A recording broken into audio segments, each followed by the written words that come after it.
All right, what is going on, everyone? And welcome back to the Mets Weekly Podcast as we are live at this very moment on YouTube and on X to recap the Mets versus Dodgers series, along with all the latest news and rumors in New York Mets land. But before we get into that, I want to remind everyone to subscribe to the Mets Weekly YouTube channel for new episodes of our show that are recorded live following every single regular season series. For those of you watching or listening on playback, you want to join the conversation in the future, make sure to turn on those post notifications to know when we go live.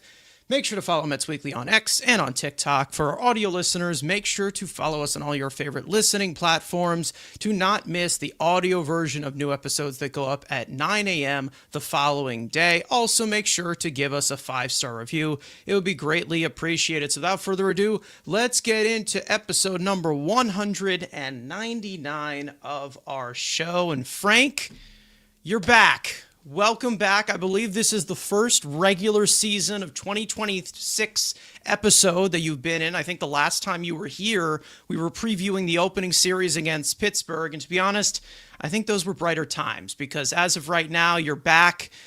And we're going to be talking about a team right now that is playing probably some of the most uninspiring baseball we have seen in quite a while, and that's an understatement because we've seen a lot of bad stretches recently as well. So there's plenty to talk about, obviously, plenty to go nuts about, raise our voice about, analyze. It's just been a complete mess. You can't dance around the fact that it's not bad that this team has lost 8 games in a row. I mean, they're in last place right now. It's not so much the A-game losing streak. They just haven't played well basically at all this whole season. I mean, even the first series of the year that I previewed against the Pirates, they went to extra innings and things like that because the offense wasn't performing, and that's remained the constant. The offense has been brutal, but there have been other factors. You had Senga have a terrible outing against the Athletics. You've seen the bullpen have some bad outings. I mean, you saw Devin Williams have it last night, slash this morning in the East Coast. I mean, they've just had a lot of things go wrong. In the field, they've been terrible. On the bases, they've been horrible. We saw another one yesterday. Alvarez just having no idea what is happening. First base coach just staring at him like, oh, you don't want to run? Fine, no big deal. I mean, we've seen guys be thrown out by Mount Home Plate. Like, we've seen not how many outs there are, not having the right footwork from your shortstop. I mean, we've seen it all, and it's only April 16th. I mean, we talked about it last year when we saw stuff like this, but there's multiple ways to lose games. And when you're a losing team, you find different ways to lose. And it feels like that's what it is with the Mets right now. It's like you could say, oh, the lineup has been bad, and the lineup has been horrendous, but there have been so many other things that have just been very, very poor that it's not helping. Injuries that have happened. That's not good. So it's just been a chore, really, to watch this team. I mean, it is not enjoyable. It is not fun to watch this team score 0 runs or maybe get a run and then find a way to strand the rest of them at third base and things like that. And swinging at just insane pitches and similar issues last season, taking fastballs, 2 strikes over the plate, chasing like crazy in hitters counts and a pitcher that might be struggling finding the zone. I mean, we've just still seen these same issues despite changing basically every player on this team, changing basically every coach on this team, yet still seeing the same problems. And we'll get into it later, but it's just like, what else is there really to blame? What else is there to say, okay, this is why this team is not figuring it out? Because they've tried just about everything. I mean, what else could they possibly do? I mean, this is nothing that happened last year. Different lineups every day. We had, Jerry Young batting third. Then we had Brett Beatty batting third, who's been horrible lately, but he's batting third. I mean, we've just seen so many different combinations. Then you have Marcus Semien bat eighth. I mean, like, we've just seen every combination of it. Bichette bat two, Bichette bat cleanup. I mean, like, nothing is working. I mean, they are trying so many different things, and just same result, no matter what. It really just seems like there's just no end in sight to this as of right now. And I feel like there are some ends in sight, but as of right now, when you're seeing this team constantly just basically give you a wedgie every single night, it's really, really hard to think rational that way. And I already have preached this plenty of times on this show that I'm not making sweeping declarations about this team because it's a new team. It's new coaches. But you also have to kind of shout out the common denominators as well. And a lot of that has to do with the manager. We know that there are things either in the front office that are new. There are things in the front office that are a little bit different. There's been some people that have been brought on. And then we also know that there's some personnel that was 100% almost completely changed. There was a lot of plenty of changes that were made. And you're like, okay, well, let's allow this to gel. Let's allow them to figure this out. They obviously are missing their best hitter in the lineup. I know everyone got that little, whiff of delusion in San Francisco when they're like, oh, well, Juan Soto's the problem. No, you were just facing a bunch of shitty pitchers in San Francisco, and you were making them pay, especially with how awful their defense was as well. Especially basically, the defense. I mean, Devers especially the handing them defense. runs. Like you have an amazing Matt Chapman at third base making great plays, and Devers like, oh, let me just drop the ball, and then you guys could score. Yeah. I mean, it was embarrassing. It really was. Mm-hmm. And we've seen Exactly. bad defense on this Mets team, but that was like next level. That was like liability bad. Mm-hmm. The only thing that I think is, as of right now, it's so hard to stay leveled about this because of how frustrating it is when obviously they definitely did not cut corners in this offseason. They gutted this entire thing, reinvented it, and made a completely different team. However, there still are major pieces to this team that are carrying over from that team that I feel are more of the center of focus as we get closer and closer to maybe figuring out what the identity of this team is, whether it is good or not. And I'm not trying to just completely scapegoat everyone here, but you can't tell me that, again, right now, how they're going about this isn't more frustrating than what you're seeing on the field. And we will get into this a little bit more when we talk a little bit more about Carlos Mendoza. When Will Sammon made a article, we'll get into that about, the status of Carlos Mendoza's job. We've been talking about that's obviously been a hot topic. But overall, the one word that I can use to describe, as I think Frank just lagged out there, but the one way that I can use to describe this team right now is tone deaf. They're so unaware of the situation at hand right now that it really makes you worry as to how they're going to carry it out. And the reason as to why I say that, not just only but backing up on your word or just going back and saying that this is what we want 100%, because again, nobody speaks in absolutes. As Frank, I don't know what happened there, but whatever. Technical difficulties. Yeah, either way, again, like I was just saying, it was like the entire way that I can describe this team right now is tone deaf. That's how I can describe it, because from top to bottom, this is all I am seeing right now from a manager giving you a stale message every time, telling us we have talent, we have to figure it out, not holding anybody accountable. I know, but it's like I but get it, wait a minute, and then you have go ahead. Yeah, I know, but then you have the owner going out there saying, "Oh, well, here's some green lights for everyone at 1:30 almost a a.m." home run, and like he hit it hard. Like, I mean, it's just extreme coping. Extreme coping. It's insane. It's just an insane mentality that's being used. And I'm trying so hard to be patient with this right now. I'm trying so hard because it is a new team, and the old team got 7 years. But it just comes to a point where you're not making it better. You're not making it better in this sense. When you're going out on Twitter at 1:00 in the morning after watching your team get completely face fucked on about to be on national television against the Green Sprouts or whatever the hell it was. I don't even know. But that whole entire tweet, shut up. Shut up. Don't tell me that right now. And to be honest, when you look back, you're like, okay, you know what?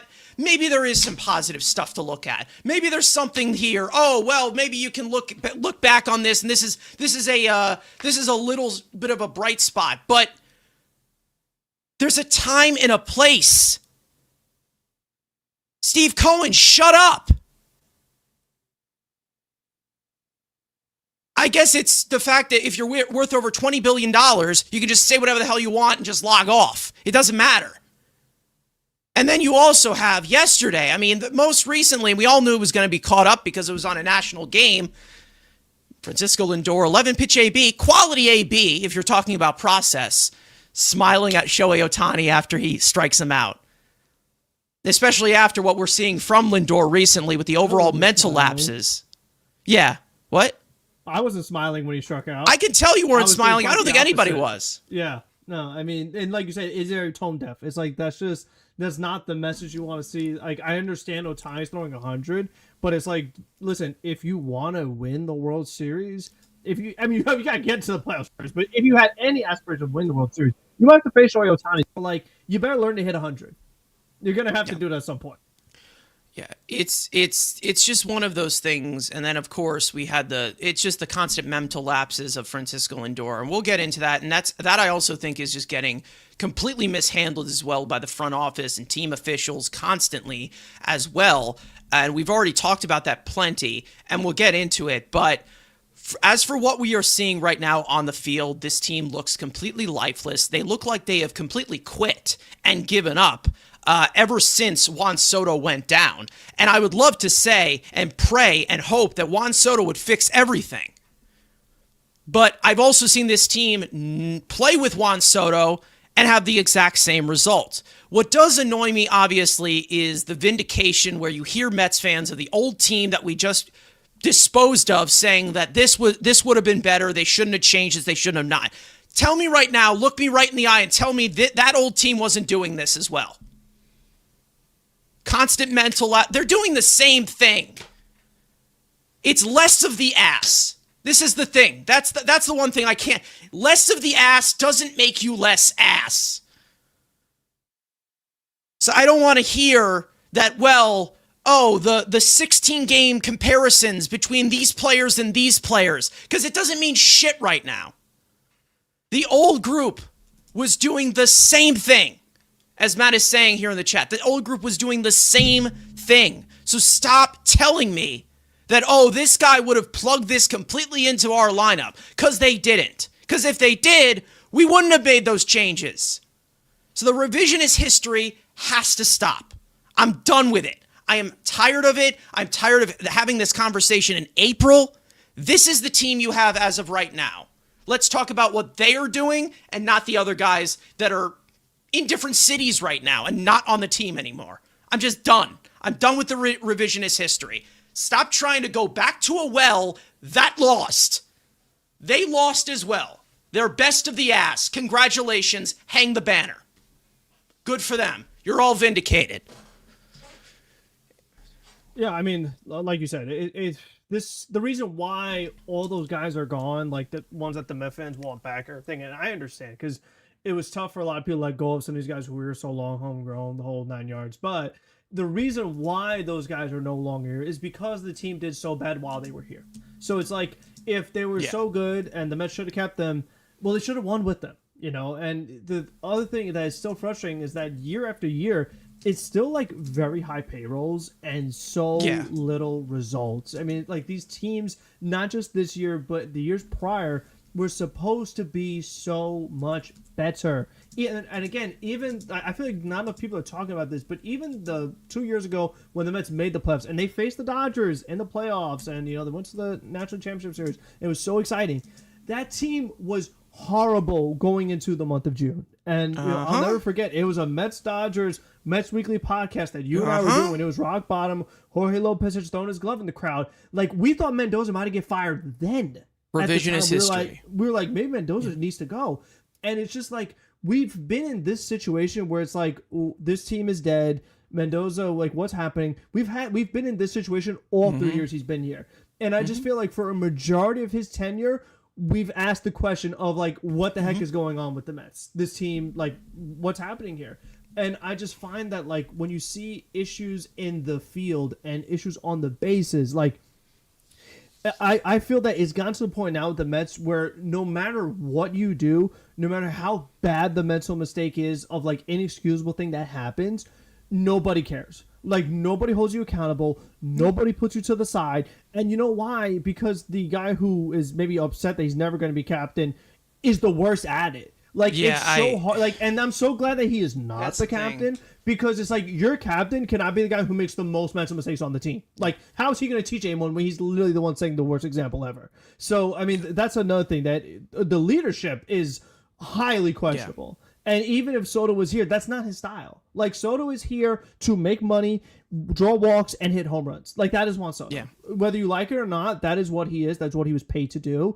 And like that person that's gonna like have these guys all on the same page and being like, that's like you have to know what's going on here, and plays the game the right way and always makes the right decisions. Like David Wright is not walking through that door is essentially what I'm saying. Like you don't have that star player who holds everyone to a high standard. Pete Alonso was not that guy. Brandon Nimmo was not that guy. Yeah. But it just feels like, and to me, what I see as the common factor, and it's not so much the player, but it's more the message.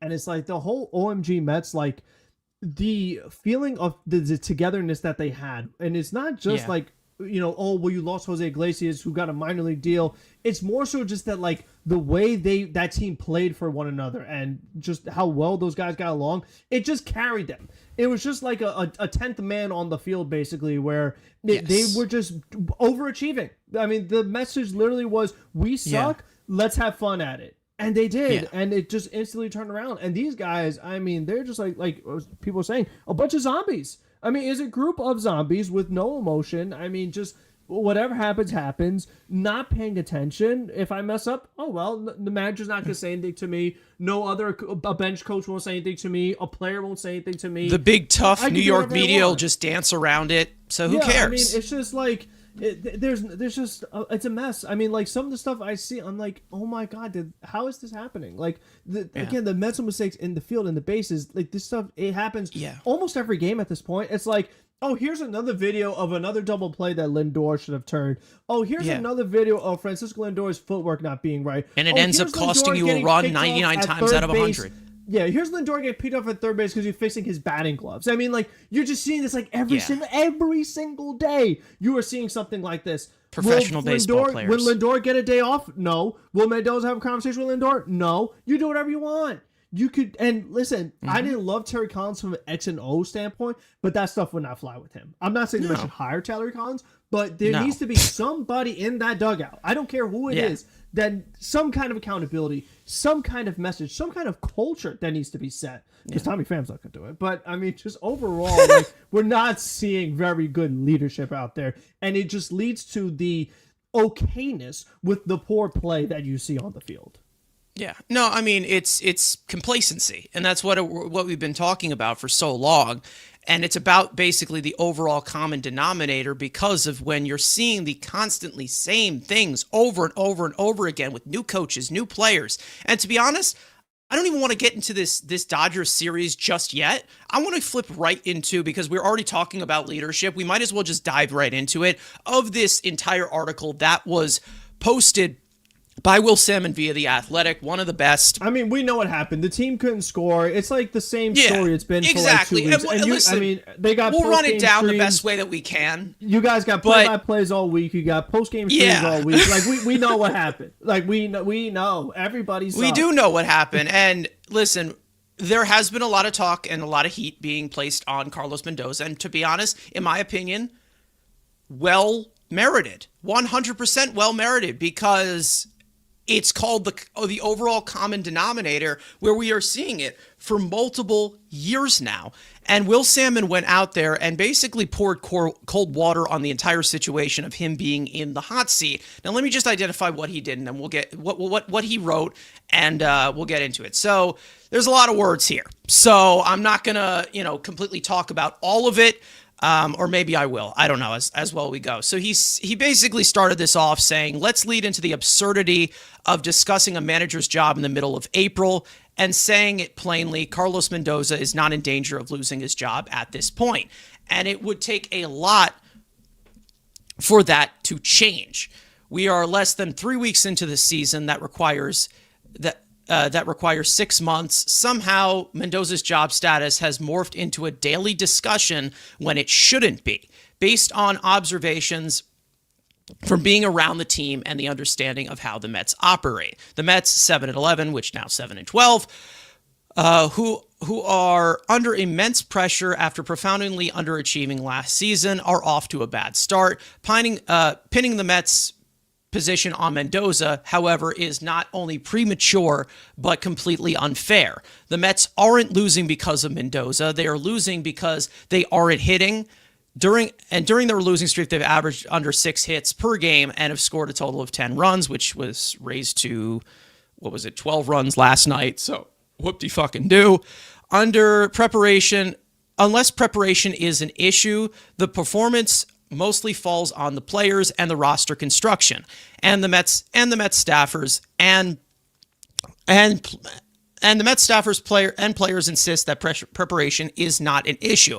All the newness within the Mets is clearly taking time to gel. They may or may not get it together, but it's way too soon to know either way.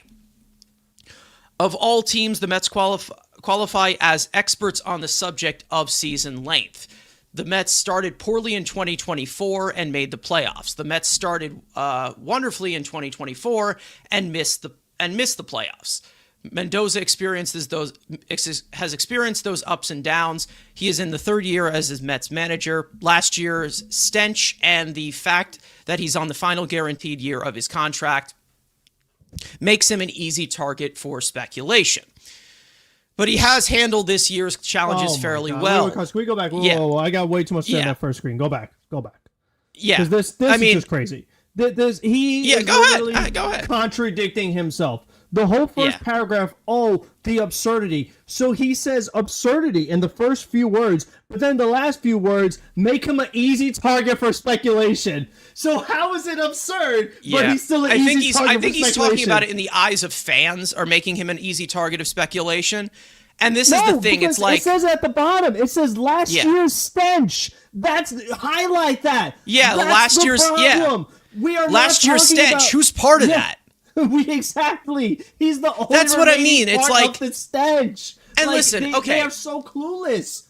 Yeah, I know. And listen, moving on to this, continuing on, but he has handled this year's challenges fairly well. Sure, he has.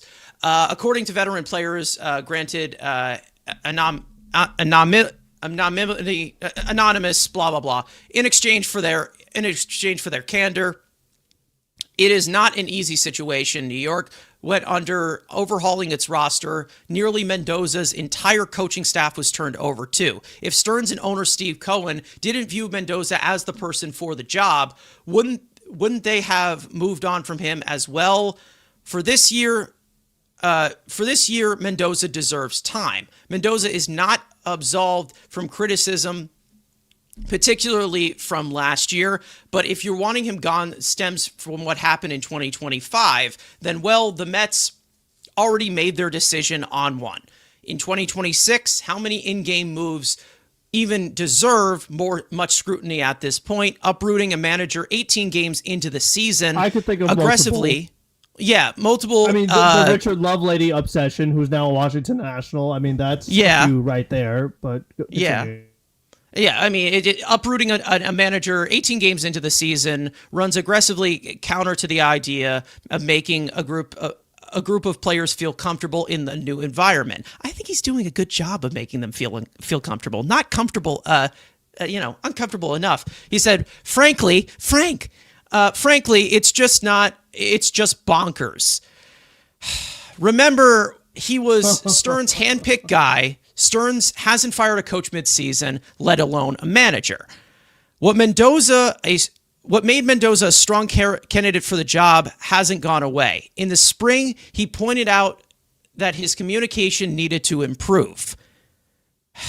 On the first day of spring training, he spelled out specific jobs during individual conversations. Outside of a few stars, the Mets the Mets roster requires buy-in with a bunch of players trying new positions in vying roles, in varying roles. Players say that they respect the job Mendoza does because he holds a high baseball IQ, handles the media well, and genuinely tries to connect with his players. Mendoza is not happy, and he puts the losses on himself. One veteran player said, but what matters to the clubhouse is his consistency. He continues to be the same guy. We can tell. It is the kind of personality that is probably the best for New York City, the largest sports market media. Mendoza is not showing panic. He is trying new things, but isn't getting carried away. Ahead of Tuesday's game, for instance, he was asked about moving Lindor down in the batting order. It wasn't something that he was ready to consider, he said, but Lindor finally rewarded the faith. It wasn't enough, of course. It hasn't been enough outside of drastic changes in approach or personality. It would be very surprising if the Mets ended up moving on. Who knows when this obviously starts? And listen, I'm going to start this off by saying, and even though we've already, picked this apart a little bit, no respect to Will Sammon, okay? Will Sammon is one of the best at what he does. And to be honest, I aspire to have him on the show one day. I really do. However, this is another example of, like I have said, of possibly one of the most tone-deaf things I've probably heard in the last hour, because we've heard plenty from everyone from the organization. We are now hearing it from a beat writer or an overall, a head writer. We heard it from the owner. We're, by action, we're seeing it from Stearns recently, to be honest, because he said that he wants to be more proactive. And then we're seeing it from the players of overall complacency. Again, yes, it is 19 games into the season. Yes, it is. But you have to talk about the overall common denominator here.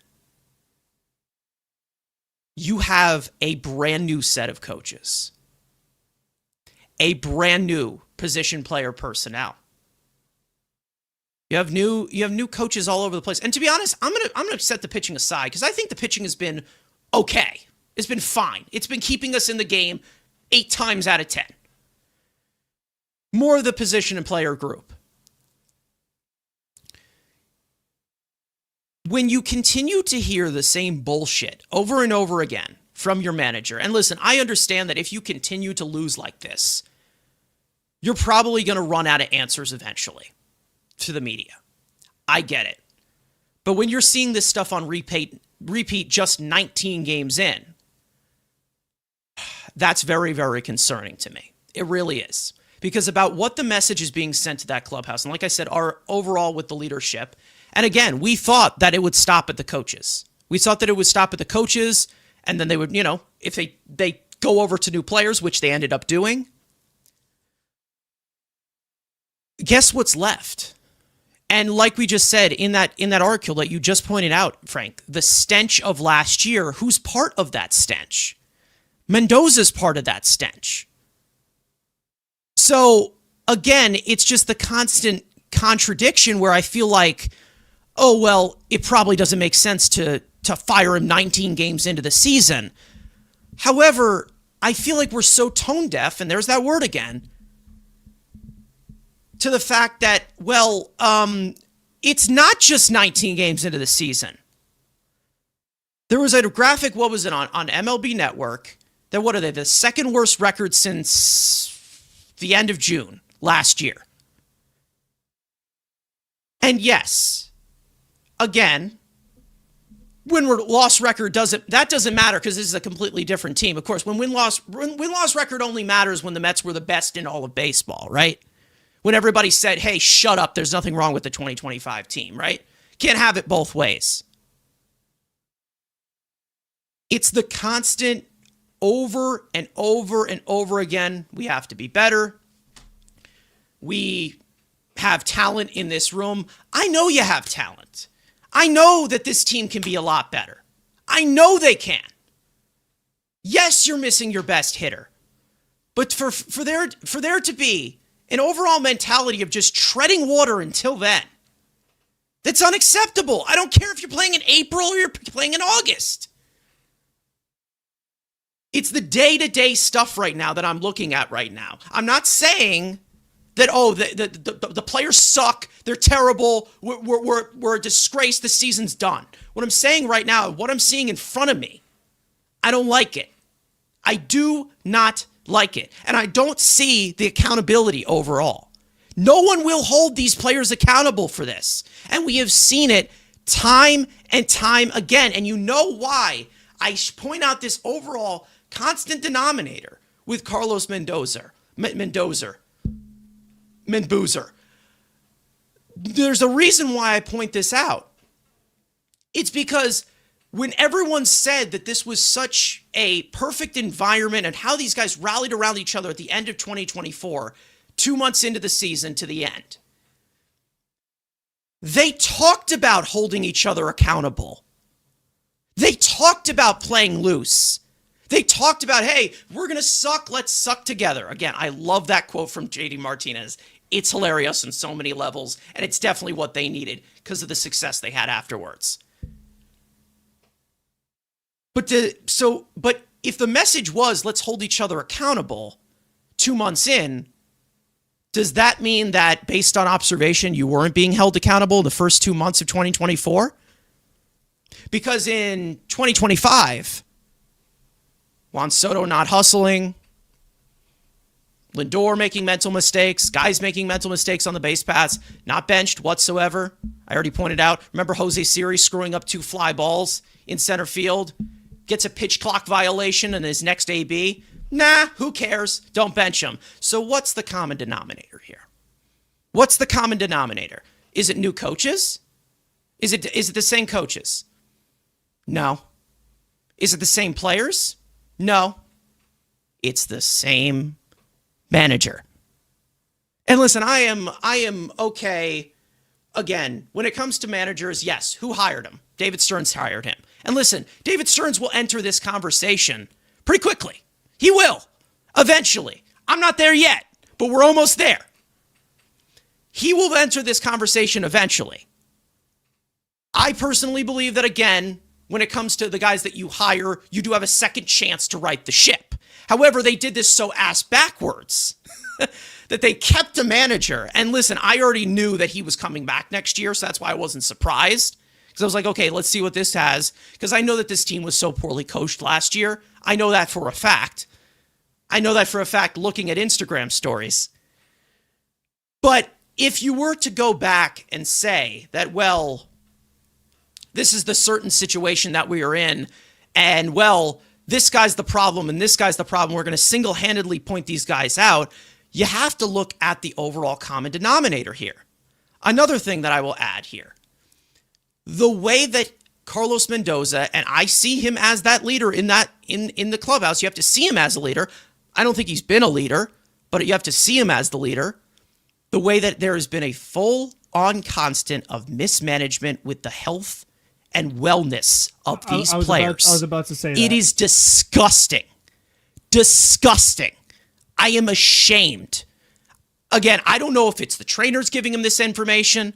I don't know if it's him. But again, the constant, hi hum, he'll be back out there, playing through these constant injuries when we know they shouldn't be. We already talked about the whole situation with Francisco Lindor. I still fully believe that something happened in that play against Pittsburgh. Frank, you weren't here for this discussion. That play against Pittsburgh where his head slammed on the talk about it though. Yeah, his head slammed on the he was like uppercutting the jaw by a tag by the catcher. His head slams on the floor. He got up a little slow. And ever since then he's been making the mental mistakes that we know that Francisco Lindor doesn't regularly make. And yes, I know he was making mistakes last year, but these types of mistakes are completely different. Like every day. Yeah. This is constant. And everybody, like we already said in last episode when Andrew was here, we're talking about it. If you talk about Francisco Lindor, if you hear a scout say, oh, he's so routine, he's a very conventional player in comparison to a guy like Trey Turner, who maybe is a little bit more smooth and lackadaisical, or a little bit more less routine with the way, how he is fundamentally. So when you see that, and then you're seeing this type of Francisco Lindor, who looks like he doesn't even know what the fuck he's doing. He looks not completely checked out, but he looks lost. He looks like he's trying to find his way out of a corn maze that has no light in it. That's how lost he is. Nobody pulled him aside and said, hey, let's do some testing for a concussion. No one did that. Do you remember what happened with Brandon Nimmo when Nimmo? We mentioned that last week. Yeah, like way after the events. Fainted at the beginning of May, and then they get concussion testing. Yeah, here? Yeah, it was like from a collision from like a week or two beforehand. And that exactly is why I'm not ruling it out. Because Frank, do you want to tell me who the manager was in 2024? Oh, that would be Carlos Mendoza. Interesting. My thing, what I was going to say is that they're saying, oh, don't fire him yet. Are they waiting for maybe Jorge Polanco to tear his Achilles and say, okay, let's fire him now? Because I don't know why. No, because you fire the trainer. I guess so. And that's another thing. He should have been on the IL weeks ago. Why are we playing through shit in April? Weeks ago. Especially Achilles. Like, do you know how many guys, and this happens more so in the NBA, but like Tyrese Halliburton, like, there was a little bit of a calf thing going on, lower half, something was up. Bam, torn Achilles. Kevin Durant had something similar happen to him in the playoffs one year. Calf was messed up, whatever. Bam, torn Achilles. Like, you start favoring it. You're obviously mindful of it. Your body is not fully comfortable, and all of a sudden you need to sprint for a play, trying to get a double, trying to beat out a single or something. Bam, torn Achilles. Like, it is very possible that something like that can happen when all you have to do is put the guy in the IL, because with how in and out of the lineup he is, you might as well put him on the IL anyway, because you're putting yourself shorthanded, number one. Number two, he's not building any rhythm because he's in one day, gone for two. He's favoring his leg in half of his ABs. Yeah, so what is the weight? Like, what is the holdup here? What's the weight? I mean, he's not doing many favors being out there. The guy's batting 179. Like, what is it that you're waiting for? Like, he's on a multi-year contract. I mean, you know what? Just put him on the IVs for a few weeks. If you get him for the full year, fully healthy, why not? I mean, why? And say what you want about this roster. We know Jorge Polanco's better than that. We know Jorge Polanco's better than that. I mean, come on, doubts on him, but he's not this bad. You know, he's not that bad. Way. Come on, no way. I mean, and same goes for Sammon. I mean, there's a lot of guys on here, and to build up the Will Sammon point, he said it was that first screen you showed. Unless preparation is the problem. Yeah. That is the problem. These guys are very unprepared. Like you said, whether it was last year, whether it's this year, a lot of times they look like they don't know what is going on. They don't know what they're doing. I'll give you another example. There's drastic underperformance. Bo Bichette is supposed to be way better. Lindor is supposed to be way better. Semyon, Polanco, Robert. I mean, Robert maybe he's trending that way to being below league average after starting off so hot. But Beatty, Vientos. I mean, like, you could go down the line of all these guys who just are not living up to what they're supposed to, not living up to their contracts. And it's like, again, that's why he says, we have talent. Yeah, you do, but you don't get the most out of it. You don't get any of it out of these guys. And we've said that so many times, where these players are brought in and they don't look like them best selves. They don't get the best version of them. And that's what we were saying about Juan Soto at first, when he first arrived to Mets. We're like, man, this doesn't look like Juan Soto. Like, we've never seen this happen with him before. And I tweeted this because he misses Judge. Yeah, he misses Judge. But I tweeted this beginning of the season, but it's like the whole like Lindor sucks in April thing is getting really old. Like, I'm so tired of it. Yeah. It's not like, oh, he's always bad in April. No big deal. He'll be fine. Come May. Did we miss the playoffs by a game last year? Am I crazy? Yeah. You're like, it's like, no. Can we have a good April? I mean, April games matter. If you don't suck in April, you don't have games in September don't matter as much because you actually did your job. And listen, I 100% understand that. And we all know that even if they do get going, they have ground to make up. They definitely will have ground to make up still. And they're going to have to try and win series instead of losing them or getting swept like they have been recently. Here's another example of the training stat here. Pat Ragazzo, former guest on the show. Oh, and I forgot. I'm so sorry. Did you see this? I'm sorry. The Jared Young thing. Carlos Mendoza was saying, oh, he's got a little bit of knee discomfort. It's just some discomfort. Yeah. Nothing to worry about. Probably doesn't need an IL. Next day, oh yeah, there's a tear in his meniscus. How is a little bit of knee discomfort probably no IL equals torn meniscus? See you in a few months. How? Yeah, I have no clue. I have no clue. Lost they are. They're just so lost. They're another. Here's another one. You want another one? I'm gonna get you even more heated here because I don't know if you saw this. Pat Ragazzo, a few days ago, put out a tweet. Former guest on the show, by the way, saying scouts I've spoken to scouts I've spoken to that have watched Mets Bo Bichette run the bases think he doesn't look fully healthy. Bichette sprained his PCL in his left knee last September and appears to still be nursing the injury. Mr. Manager, answer a question for this. Answer me. Answer me these questions. So, I mean, again, what's the common denominator here? Again, I don't know if he's making these decisions. I don't know. I'm not there. But it's like, I listen. I don't be a fucking leader. Yeah, exactly. It's like, I don't care what the training staff is telling me. I would not be playing Jorge Polanco. He would be on the freaking injured list, and I'm not a doctor, but he should be on the injured list if there's something going on. No, he looks like crap. 100%. He should be like, use your eyes. You don't need to have a medical license. You don't need to go to medical school. Watch the games. You can see that, like, no, something needs to happen here. Can you imagine how much they paid Bo Bichette to be here this year on a short-term deal? If something happens to his knee and he's out for a significant period of time and he has to opt in with a crap knee, I mean, really? This is not being proactive. This is the total opposite of being proactive. You're just letting these guys go out there knowing that something's going on, whether it's Lindor with his head or Bichette with his knee or Polanco with his Achilles, Soder's out with his calf, and we got like the whole team. We list half of the team, all the star players. We already listed them. What's going on here? I mean, what are we doing? What kind of how was everybody like injured already? I mean, we talked about this like last year, but the whole pitching staff had Tommy John surgeries and things like that. Yeah, it just seems like every year. I mean, these guys don't know how to manage injuries at all. Yeah, I have no idea what is going on again, but it's just the fact that this is the voice in the dugout right now. This is the voice of the entire, full-on transactions of the day-to-day that goes on in that clubhouse. So who's going to answer for it if it's not him? And again, I don't know if this is getting to Carlos Mendoza and he feels like the seat's getting hotter, but they asked him about the preparation and he said, no, it's definitely not about the preparation. It's like, is that trying to save face, or are you telling me, oh, well, we're just treading water until Juan Soto gets back? And I hate that excuse because this team, the furthest they went, Juan Soto was not on this roster. So why all of a sudden now when he's hurt, now that's the excuse, oh, we don't have Juan Soto. And it's a different team, but so dumb because even if Juan Soto gets on base at a 400, let's give him a 400 on base percentage.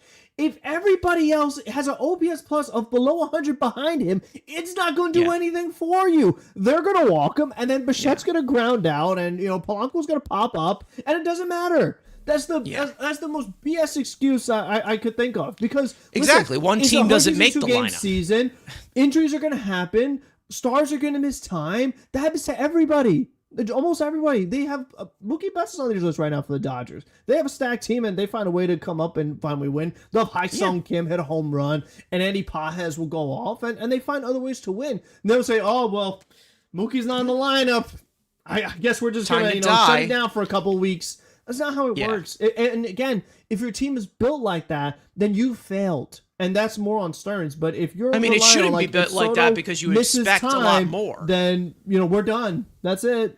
Yeah, you expected a lot more, but you're also seeing a misuse with these players, not just, with Juan Soto. Juan Soto, oh, thank God they didn't push that to an extreme and the minor calf strain. But it's like, do all of these guys just have impactful injuries that we don't know about whatsoever? Like, are we going to figure out that, something didn't heal in Francisco Alvarez's hand, and that's why his defense is taking a dip right now? Like, yeah, again, there's also the whole thing about Francisco Lindor right now, of course, him being under a lot of heat. And listen, he's not playing well at all. Nobody's playing well, but he is one of the faces of this team, and he has to step up with Soto being out. We know that there's a difference between Lindor with Soto behind him and with out Soto behind him. We are definitely seeing the effects of that, obviously. But we know that Lindor is capable of a lot more than what he is doing right now. I do think Lindor is taking probably some of the best ABs out of anyone in that lineup, but he still isn't right. He still isn't right.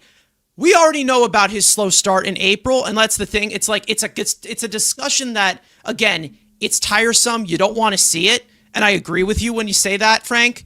But it's like, I'm so tired of this discussion. Let's talk about what's also happening with Francisco Lindor that we don't see. That seems to be a complete outlier, but now it's a day-to-day thing. The constant mental lapses. Like, what is he paying attention? Like, is he actually paying attention? Like, where's the attention to detail that we know Francisco Lindor is capable of? Where is that? Again, and if he feels discouraged about not being named captain, maybe you're not the professional leader that we so-called, some people were saying you were in 2024. But I'm not going to get into that discussion because I don't fucking care about it. I don't care. And I think do your job. I feel that the other thing that's going against Mendoza is that when the team made that turnaround, every player that you ask, what led to you guys having this magical run and this big turnaround? They said Jose Iglesias, they said JD Martinez, and even now Mark Vientos, you see him with an elbow guard that has grimace on it. None of them say Carlos Mendoza. None of them say, our manager really got us on the same page and really helped us get through it and make this great year. Nobody said Mendoza. Everyone said Iglesias. Everyone said JD Martinez. Nobody said Mendoza. And listen, they have Martinez in a role now, advisor role. Still didn't work. Dan Housen tried to uncurse the Mets. That didn't work either. I mean, we're running out of options. I mean, we are getting very low on Tommy Pham, lightning in a bottle. He'll get it going for the Mets again. I think it's time to use some explosives. I think that's what we got to do. Some grenades or something. Yeah, listen, Carlos, I 100% agree with you with this. I genuinely believe there's something wrong because that doesn't change completely overnight. And this is the one thing. It's like, when I hear this overall excuse for people who apologize for Lindor in a different light, like for me, I like Francisco Lindor. I really do. I think he's a superstar. He's a future Hall of Famer in this game. But when it comes to from a different extreme to when people are saying, well, like the constant contradiction of it, when I hear constantly, he doesn't have Soto. Aren't you the same media that says he hates him? Also, when Lindor was an MVP candidate, MVP runner-up, Soto was not his teammate. They were in the same city. They had connections. When in Cleveland didn't have Juan Soto, that's another thing that's just that makes no sense. I'm so done. I'm so done. When they gave him all of this extra discussion, they didn't know Juan Soto was going to be his teammate. Exactly. It had nothing to do with it.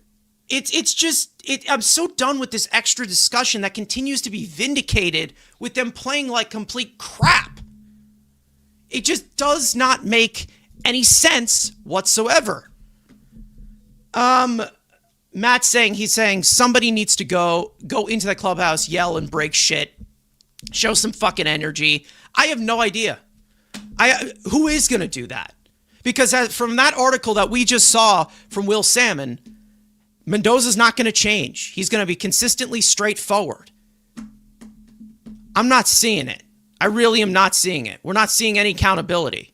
It's just not enough. Yeah.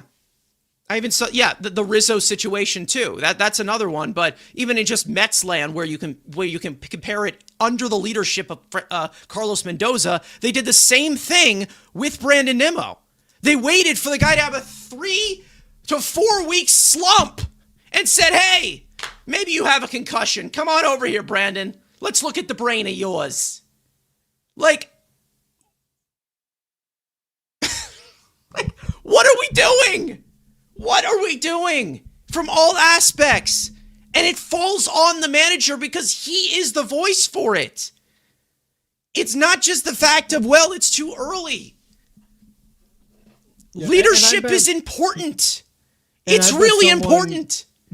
Yeah, you need leadership. And the problem with the leadership is that I bet someone, if they really wanted to, could take old clips of last season and this past season and this year and play them back to back to back of Mendoza saying the same thing.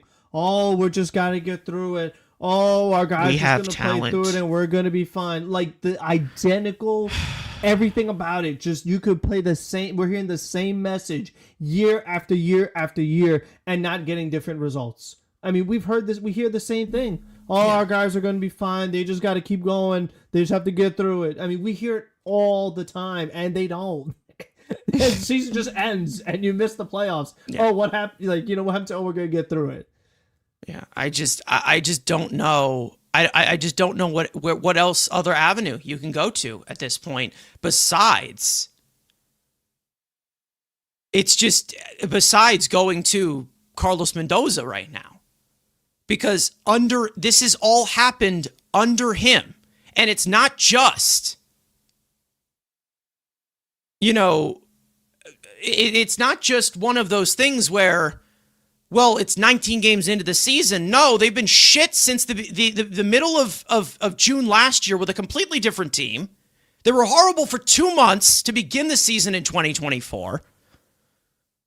So whatever this media cover-up or media damage control you're trying to sell me, that Carlos Mendoza is a leader in that locker room, and he either earned this job because of it, I ain't seeing it from a day-to-day basis, which is supposed to be the manager's job.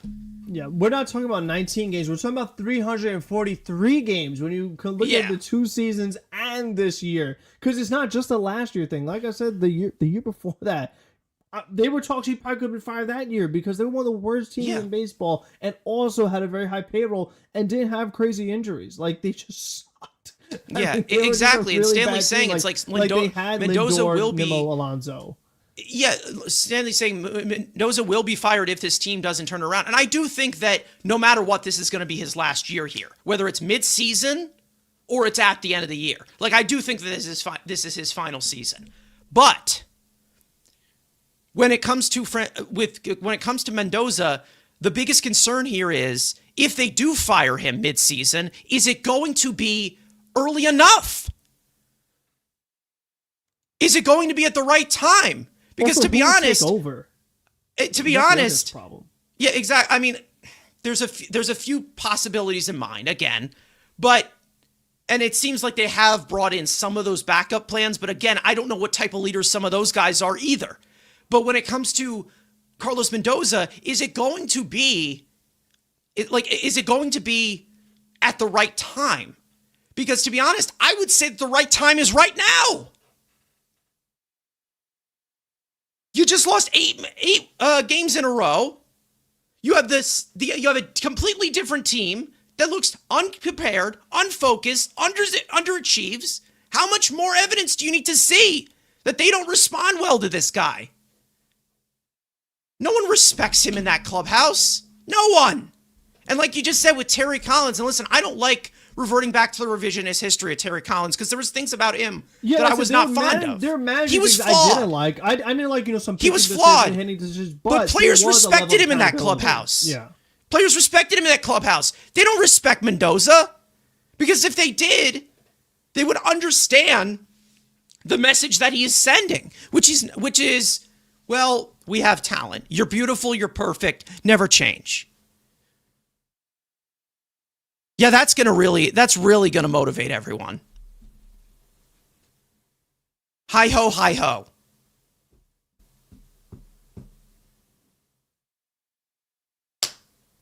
The time would be now. And I understand they're gonna tread water until Juan Soto comes back.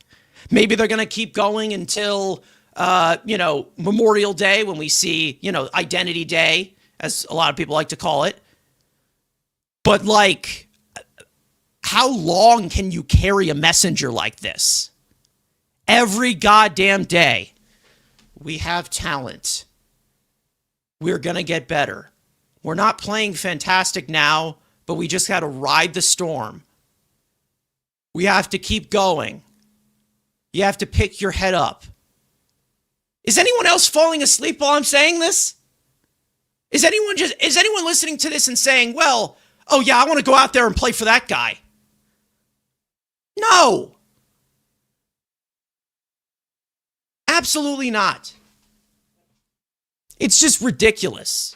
Leadership is important in that clubhouse. And we've talked about it. The way that they rallied around that whole situation, even though in 2024, not repeatable. We know it's not repeatable.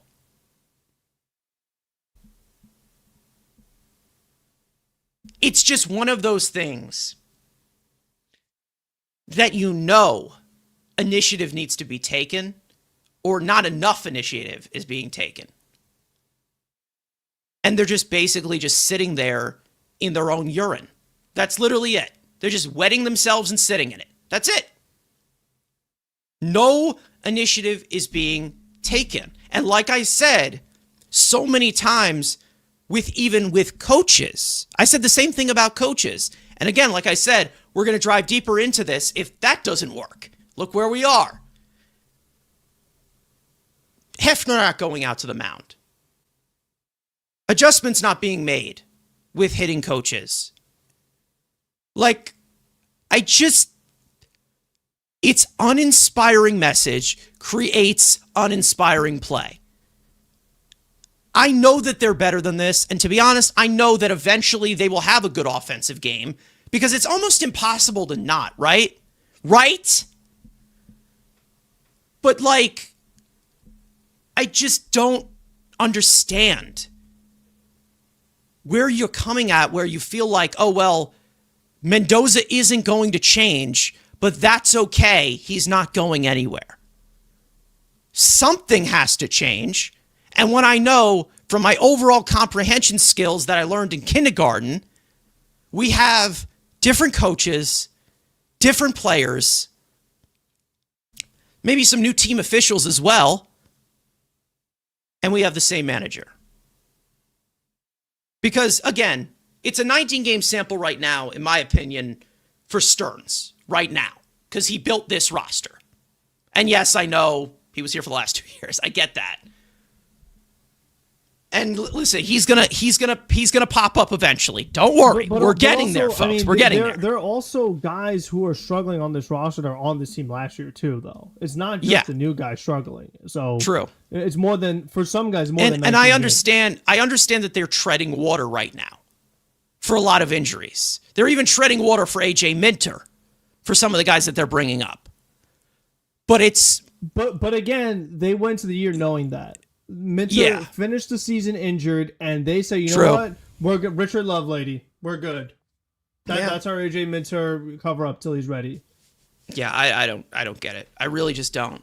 I really don't. I don't get it. I don't understand it. I don't know how you can continue like this when you see the common denominator here and a good enough sample for it. I'm not going to talk about and make a sweeping declaration and say, well, Bo Bichette sucks. Bo Bichette's career's done. Pori Polanco sucks. Everyone in this lineup is horrible. This is the worst offense I've ever seen in my life. Because to be honest, I could have said that for a majority of the time for 7 years of the old team. Because I knew their MO. I don't know the MO of this team yet.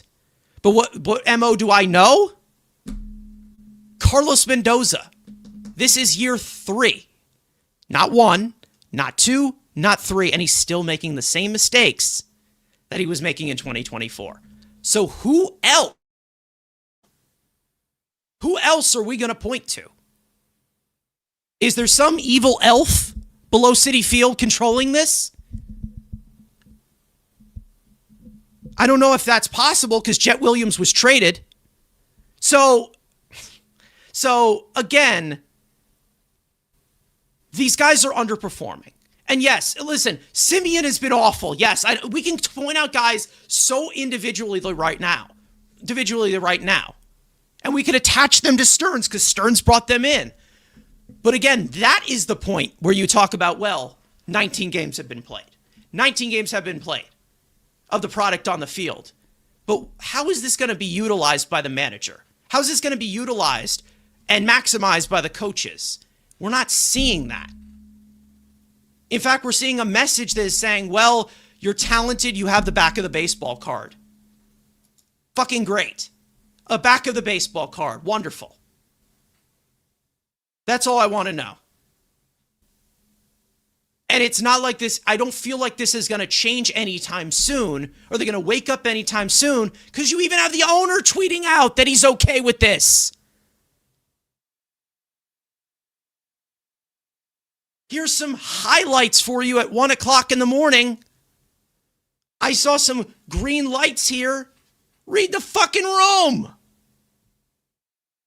Green shoots or whatever the hell he said, along with his, commas that have spaces in between them constantly. Steve Cohen, shut up. I don't want to hear from you. Especially after you publicly said, and actually, shout out to John and Emmy because they talked about this on their show yesterday. I don't want to hear a guy who said he's not a baseball mind try to talk baseball and tell me, oh, well, they're making good, I know that there's good process here. I know that you can look up. I know you're getting Juan Soto back.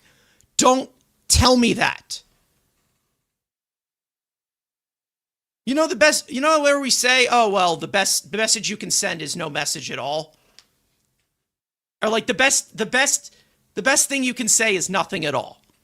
That's how I feel about it with Steve Cohen right now. And it's not like this is the first time he's ever done this.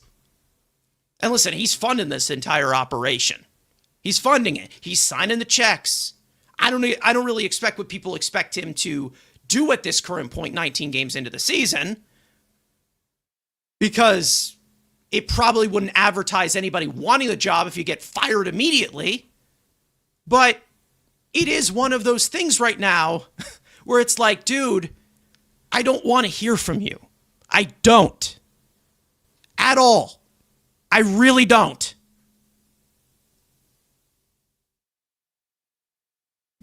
I don't know. It just seems like I feel I'm praying that they're treading water right now to Soto.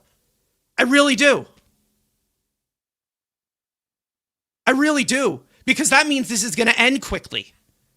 But I know damn well that Juan Soto is not fixing this with one snap of his fingers, one shuffle of his knees. That's not going to happen.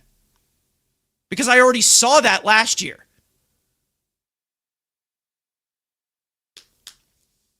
I don't know. Frank, is there anything else you want to... Because I want to get into the series and we'll just recap it the best with studs and duds. Because obviously we're an hour in. But it's just one of those things. It's like leadership's got to show up. Someone's got to say something. And whatever needs to be said is not being said at all. Yeah, and I think, we talk about leadership and you want to start it from the top. You don't see the other owners doing this. Win-loss or, there's no draws in baseball. But no matter what, you just don't see other owners tweeting like this. It's just not a thing that is done in most sports anyways. You have like Jerry Jones, who'll say in like interviews. But other than that, this is just not a thing in sports. So I don't know why Cohen feels the need to do this. It doesn't do anybody any favors and doesn't make anyone feel any better. If anything, what is he trying to get out of it? If he's trying to make fans feel better, it makes them feel worse, in my opinion. Because again, what is it? What is a green shoot? What is that? I've watched baseball 100 years. No one says that term. So I just don't think he's really all in sync right now, because it's like he said all that, and then what happened the day after? Yeah. And all these other games, why don't you tweet about those games? If you want to give us daily updates then. Why do we hear from you once every few months? And it's like, if the Mets go on a little run, just a little run, win 5 games in a row, so you're going to tweet. You know that, right? That's going to happen. And then they'll have another, time where they're not doing good and losing a bunch of games. He won't say anything. It's just this whole it's kind of front running in a way. Like he'll speak up when the team's playing good, but when they're not doing so well, then he probably deactivate his account again. And he just spoke up while the team is not playing good. Yeah. So it's just tone but deaf. he's saying that there's green shoots, so it's gonna be okay. Yeah. We've got Soto around the corner. It's like a trade deadline acquisition. No changes have to be made. I just know your audience. Know your audience. Cohen, you have been the owner of this team for 6 years. You should know the type of reaction you are going to get. It's just, like I said, tone deaf. Tone deaf. All the way around. And I'm hoping that this gets cleaned up. And I'm hoping that when we get to full strength, if they allow these guys to rest on some of their injuries, it's another thing. I'm just not seeing it's fine. 19 games in, Carlos Mendoza is going to stay there because, Andy Martino tells me, they like him. Oh, yeah, that makes me feel so much better. That makes me feel so much better. The guy who's infamously known for saying Michael Pineda is better than Jacob deGrom. Him saying that they like Carlos Mendoza, that makes me feel so much better.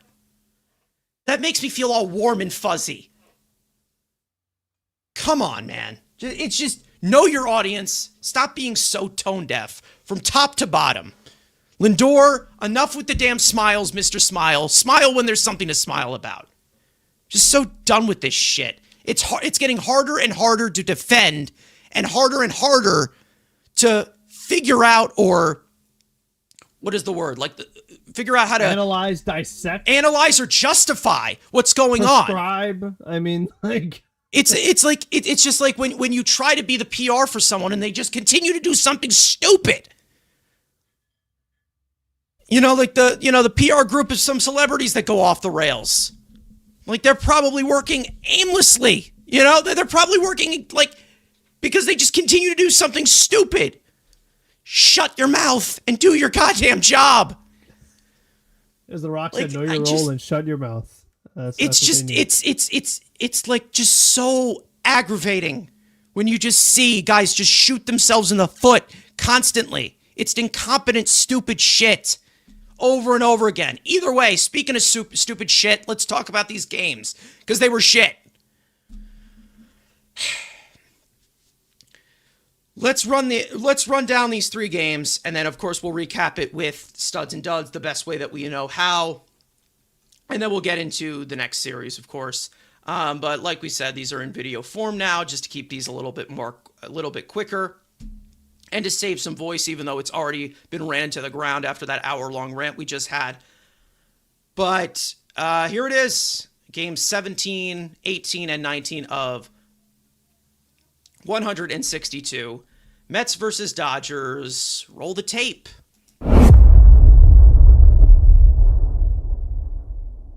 Coming off a brutal homestand, the Mets would travel out west to face the defending champs. David Peterson would get the ball following back-to-back clunkers. He still wasn't as sharp, but he was still better. He would escape a bases-loaded jam in the first, just allowing 1 run to come across. And then in the third, with runners at the corners, 2 out, the scorching hot Andy Pages would blast a 3-run homer to left, giving the Dodgers a 4-0 lead. Peterson would exit after the 5th to end his day. 5 innings pitched, 5 hits, 4 earned runs, 4 walks, 7 strikeouts on 89 pitches. Craig Kimbrell would make his second appearance as a Met in the 6th and toss a scoreless frame with help from Francisco Alvarez gunning down Miguel Rojas trying to steal second base. 28-year-old right-hander Joey Gerber would make his Mets debut and mop up the remaining innings of this game with a solid outing. 2 innings pitched, 2 hits, no earned runs, 1 walk, 5 strikeouts on 47 pitches. As for the Mets offense, they would get shut out in back-to-back games, and for the 3rd time in their last 4, not getting a single base runner into scoring position, as Dodgers starter Justin Robleski would hold them to 2 hits for 8 scoreless innings. Tanner Scott would finish it off in the 9th to hand the Mets their 6th straight loss in the series opener, 4-0. In Game 2, the Mets would grab the lead quickly. On the first batter of the game, Francisco Lindor would launch his first home run of the year, collecting his first RBI of the season and giving the Mets a 1-0 lead. However, after exchanging runs in the first inning, Nolan McLean and Yoshinobu Yamamoto would display the pitching battle we all expected. McLean would pitch through the 7th and exit afterwards, 7 innings pitched, 2 hits, 1 earned run, 2 walks, 8 strikeouts on 95 pitches. Yamamoto would match that, pitching into the 8th and running into some traffic after back-to-back 2-out singles, where Blake Triton would finish the inning, striking out Luis Robert. Yamamoto would end his day with 7 2/3 innings pitched, 4 hits, 1 earned run, 1 walk, 7 strikeouts on 104 pitches, as the Mets offense would continue to struggle. Brooks Raley would come on for the 8th and issue a leadoff walk to Miguel Rojas, followed by Santiago Espinal bunting him over to second base on a sacrifice. The Mets would opt to intentionally walk Shohei Ohtani to make it first and second with 1 out for Kyle Tucker, who would bloop an RBI single to shallow left field, giving the Dodgers a 2-1 lead going into the top of the 9th. Dodgers left-hander Alex Vesia would strike out Jorge Polanco, Bo Bichette, and Francisco Alvarez on 10 pitches to end the game, handing the Mets their 7th straight loss in the middle game of the series, 2-1. And in the series finale, Clay Holmes would make his 4th start of the year following his previous outing where he left due to hamstring tightness, and the only blemish on his line would come in the 2nd inning, surrendering a 2-run homer to Hae-Sung Kim, giving the Dodgers a 2-0 lead. Holmes would pitch through the 5th and end his day with 5 innings pitched, 4 hits, 2 earned runs, 1 walk, 4 strikeouts on 88 pitches. The Mets would cut the lead in half in the 5th, 2 on, 1 out. MJ Melendez, off the bus from Syracuse, would slash a ground rule double to the right field seats to score Carson Bench. Tobias Myers would pitch the 6th and 7th inning, allowing a solo home run to Teoscar Hernandez, which would give the Dodgers a 2-run lead once again. Devin Williams would make his first appearance in over a week in the 8th, and he was not sharp at all, allowing 3 straight base runners to begin the inning, leading to the nail in the coffin. Off the bat of Dalton Rushing, a grand slam to the right center field seats to make it 7-1 Dodgers. After Williams would only get 1 out, Austin Warren would make his first appearance of the season and surrender a solo home run to Kyle Tucker to make it a 7-run game. The Mets would get an excuse-me run in the 9th against Kyle Hurt. Marcus Semien would bloop an RBI single to center field, but that would be all she wrote as the Dodgers sweep the Mets in LA for the Orange and Blues'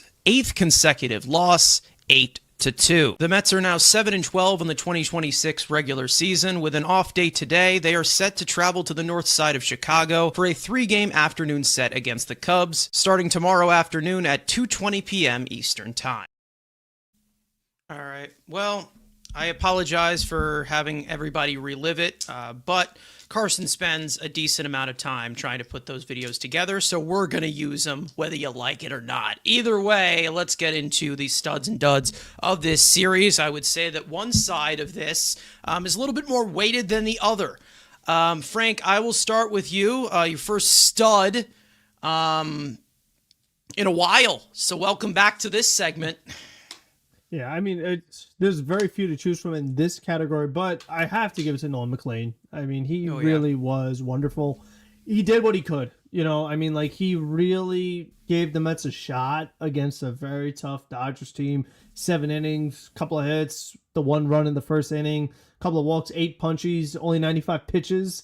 If you wanted, you probably could have got another inning if you had really needed it. Would it have mattered? No, your team can't score enough runs. So, you put Brooks Raley in there. He gives up another run, ends up being the deciding run in the game. But overall, I mean, it's just very impressive. You have to consider that this guy is still, by games played, considered a rookie still. Even though this is our 2nd season of seeing him, he's still relatively inexperienced at the big league level. He did not get all that much time in AAA Syracuse. He did not get all that much time as a full-time pitcher because he was a 2-way player at first. And you just continue to see great poise, great results, despite the circumstances. A Dodgers team on the road for a young pitcher, you look at some of these other guys on this roster, it's a pretty scary sight. And Nolan, he handled it, no problem at all. And we kind of saw in the WBC as well. I mean, there's great pressure in that as well. Contrary to what some people might think, they chose him over a rotation that has Paul Skeens and Tarek Skubal. Like, I mean, that's the kind of, and they said it's because of the mental makeup of Nolan McLean. And again, it's just a shame that you saw such a gem of an outing and the team totally wasted it. Unfortunately, as Met fans, we're very accustomed to it. We've seen guys who have, some uppercase and lowercase letters in their last name pitch some wonderful games and not get the wins because of poor run support and some other things not going the way they hope to. particularly the bullpen. And Nolan, he was just another one of those victims, and it just really stinks to waste that. But you just have to give him his flowers. I know overall it's been a rough year so far. It was a terrible series, but Nolan McLean's wonderful outing cannot go unnoticed and unmentioned. Yeah, I'm going to go with Ray here in the chat as well. MJ Melendez right off the Yeah, bus from Syracuse. He seemed more prepared against Shohei Ohtani than pretty much almost anybody. Again, I don't know how long that's going to take you because, Melendez has struggled at the major league level a lot. But he probably should be. I mean, he should be in the lineup tomorrow. They're facing a right-hander, so hopefully that happens. I'm sure that we're going to continue to see Brett Beatty in right field because that is always fun. But the dud category, I mean, there's just so many things you can point out at this point. But I mean, other guys in the stud category. I mean, Joey Gerber had a good outing. He has a blister on his finger, so he's done. So we're never seeing him again. But good outing for him. He has a very, very crisp fastball. I don't know about his command sustaining all of it, but that was a decent find if they can harvest it. We'll see. Again, we have seen the pitching relatively not be the reason why they're losing. And I'm just hoping that we don't get to a point where this drags out so long for the offense to finally get going that the pitching's going to be gassed by mid-June like last year. So I'm hoping that doesn't happen. The dud category, you also got to mention Craig Kimbrell. I mean, he still has a 0 ERA. He had a scoreless inning of work. Respect the Hall of Fame. Dud category? A lot of guys to choose from. I mean, since I'm here, I gotta stick to the gimmick. I mean, if I'm here, I gotta say it. While he's employed by this organization, I gotta go Tommy Pham. I mean, he was just so overmatched against Shohei Ohtani. Like, he came up in a big spot. You had some runners in scoring position. You had less than 2 outs. Pham's at the dish, and he is just getting totally beat by the fastball. I mean, he cannot keep up with it anymore. The old man cannot hit the 100 anymore, and he is just cursing to himself and just like so frustrated because he just doesn't have it anymore. Like, he should not be here. He should not be getting at bats. Like, it's over for him. Like, it's okay to say, you know what, you had your moments. You had good years. Like, you had good moments, but at some point it's time to hang it up. And he was just so overmatched, and they gave him some time in spring training because he was signed so late but they're like, you know what, we need something. We got to get another bat in here. Jared Young is hurt. Like, Polanco's got all this going on. We have to get someone else in this lineup, and they chose Tommy Pham, and yikes. Meanwhile, MJ Melendez, you call him up, and boom, he's like, oh, here's a couple of extra base hits against Ohtani. So the whole like, oh, well, I just got here. You can't really give me that excuse when Melendez did the same thing. So for me, just to stick to the gimmick, I mean, Tommy Pham, he's back in a Mets uniform and just not getting the job done. So it's got to be him. Yeah, well, he's gonna continue to be here, and he's going to thrive. So. No. But listen, we kind of half jokingly put it out and is like saying, well, is Tommy Pham going to be that guy to, punch a hole in the wall in the clubhouse and get a message out to these guys? But we all knew that if you're relying on that, you're in a very, very desperate state as of right now. And the fact that it's in the middle of April, it's really, really rough. But Marcus Semien, again, struggling at the plate as he has been the entire year. Listen, I think, again, I'm going to say it again, I think he will be better than this. But we all know what level his bat is at this point. I really thought there was a specific guy you were going to target. It was based off of a clip that was posted on the Mets Weekly Twitter this week. Who? About your reaction to what a certain player did in a big spot. That I really thought that you were going to go for the utility man on this team who's been all over the field. No, I don't know who you're talking about. Oh, okay. I really thought it was going to be. I have no idea who you're talking about. To be honest, I deleted my TikTok, so I have no idea what you're talking about. All right. So I don't know. because there's a lot of I'm guys done. to choose from. I'm done having the conversation with him. I'm done entertaining it. I really am. What were I'm your thoughts past on it. his series?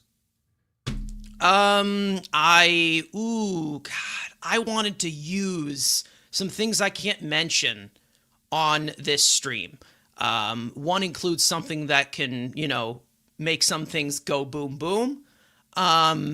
And yeah, that's pretty much it. But I'll tell you who's actually been even worse is Mark Vientos. Since that entire stretch he had in San Francisco, it seems like he's gone back to the surface of pressing, trying to stay in the lineup. It basically just shows you where the heads are at of these two guys. I mean, they're basically just the chuckle fucks of the roster.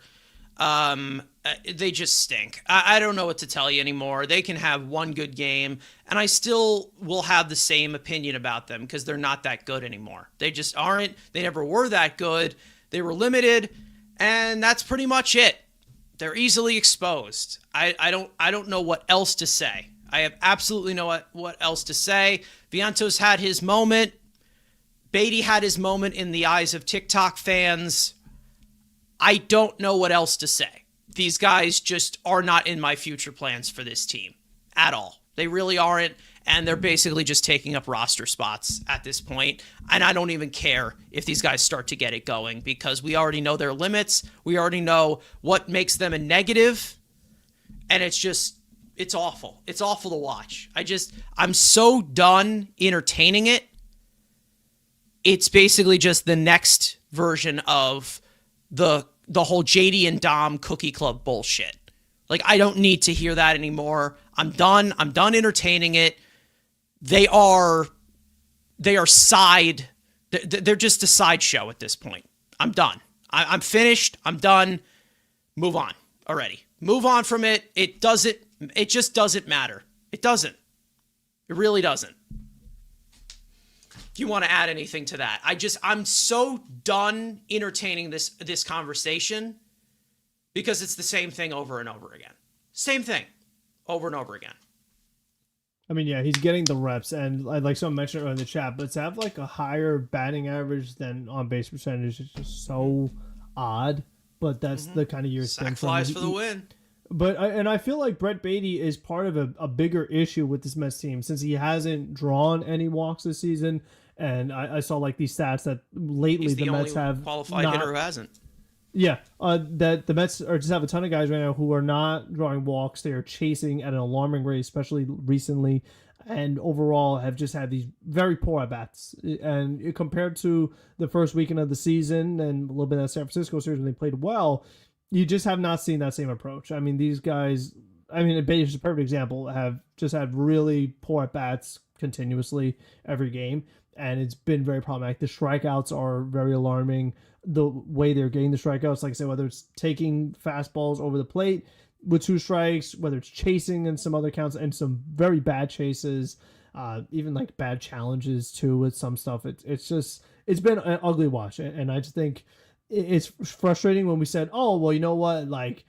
It can't get worse with the hitting coach that we had. Like, there's no way that any other hitting coach would have these guys taking fastballs down the middle with 2 strikes and just chasing some really awful pitches in certain counts. I never thought Brett Beatty was fixable with this coaching staff because this is a lift and pull guy. He can't do either of them. So I never saw that because it's been on for so long.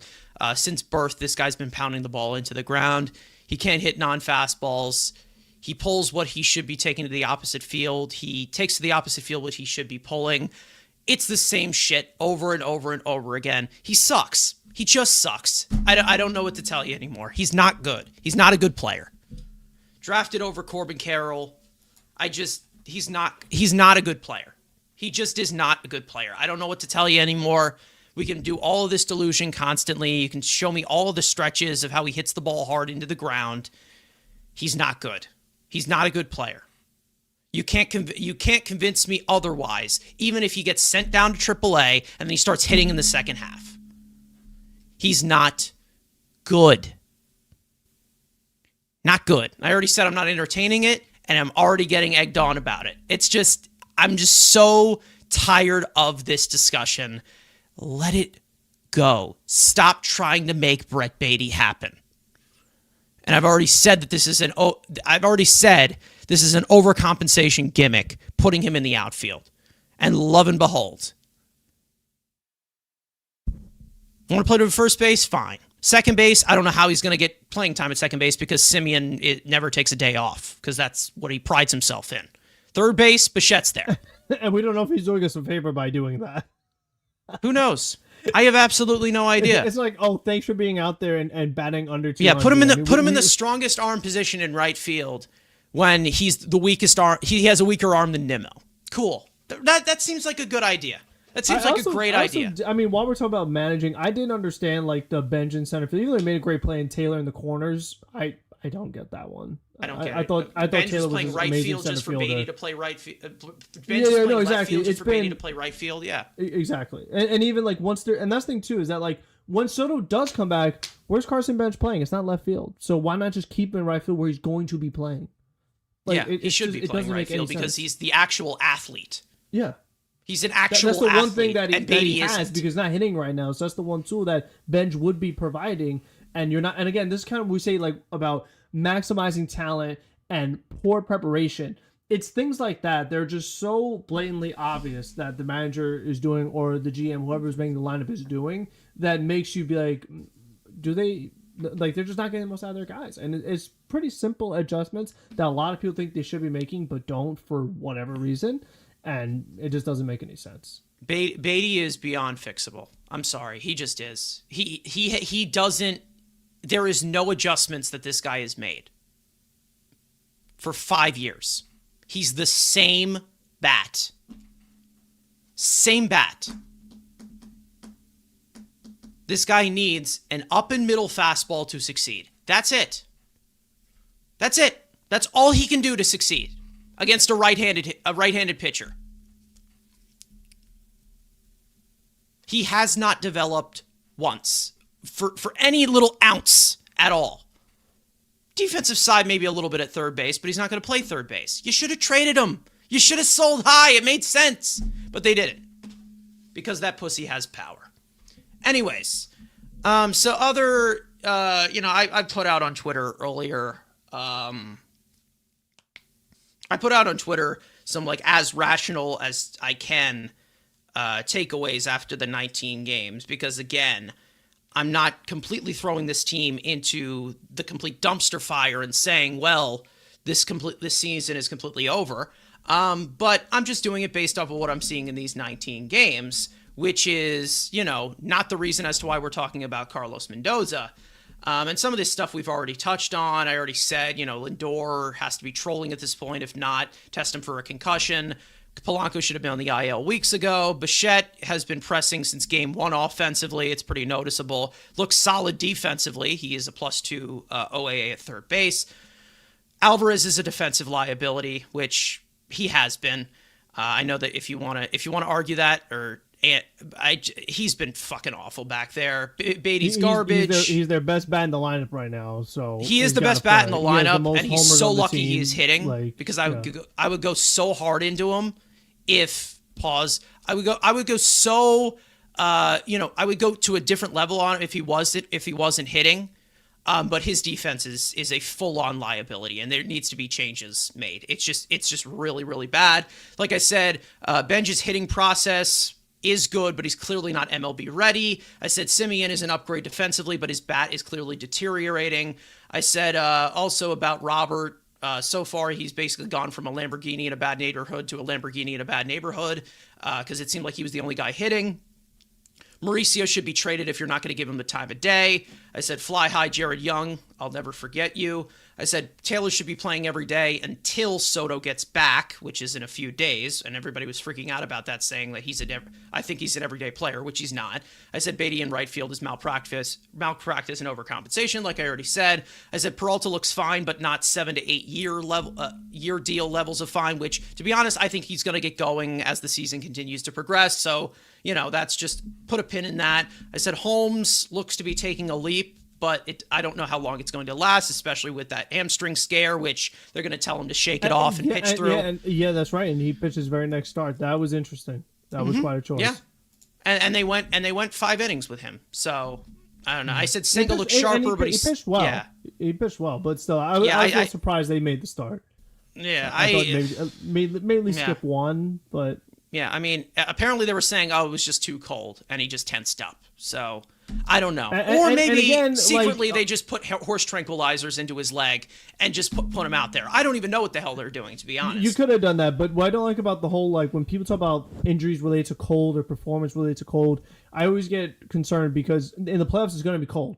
And you don't have, we'll pull you and save you for a warmer day. You don't get a warmer day. Like, this is the environment that you're in. You're in New York.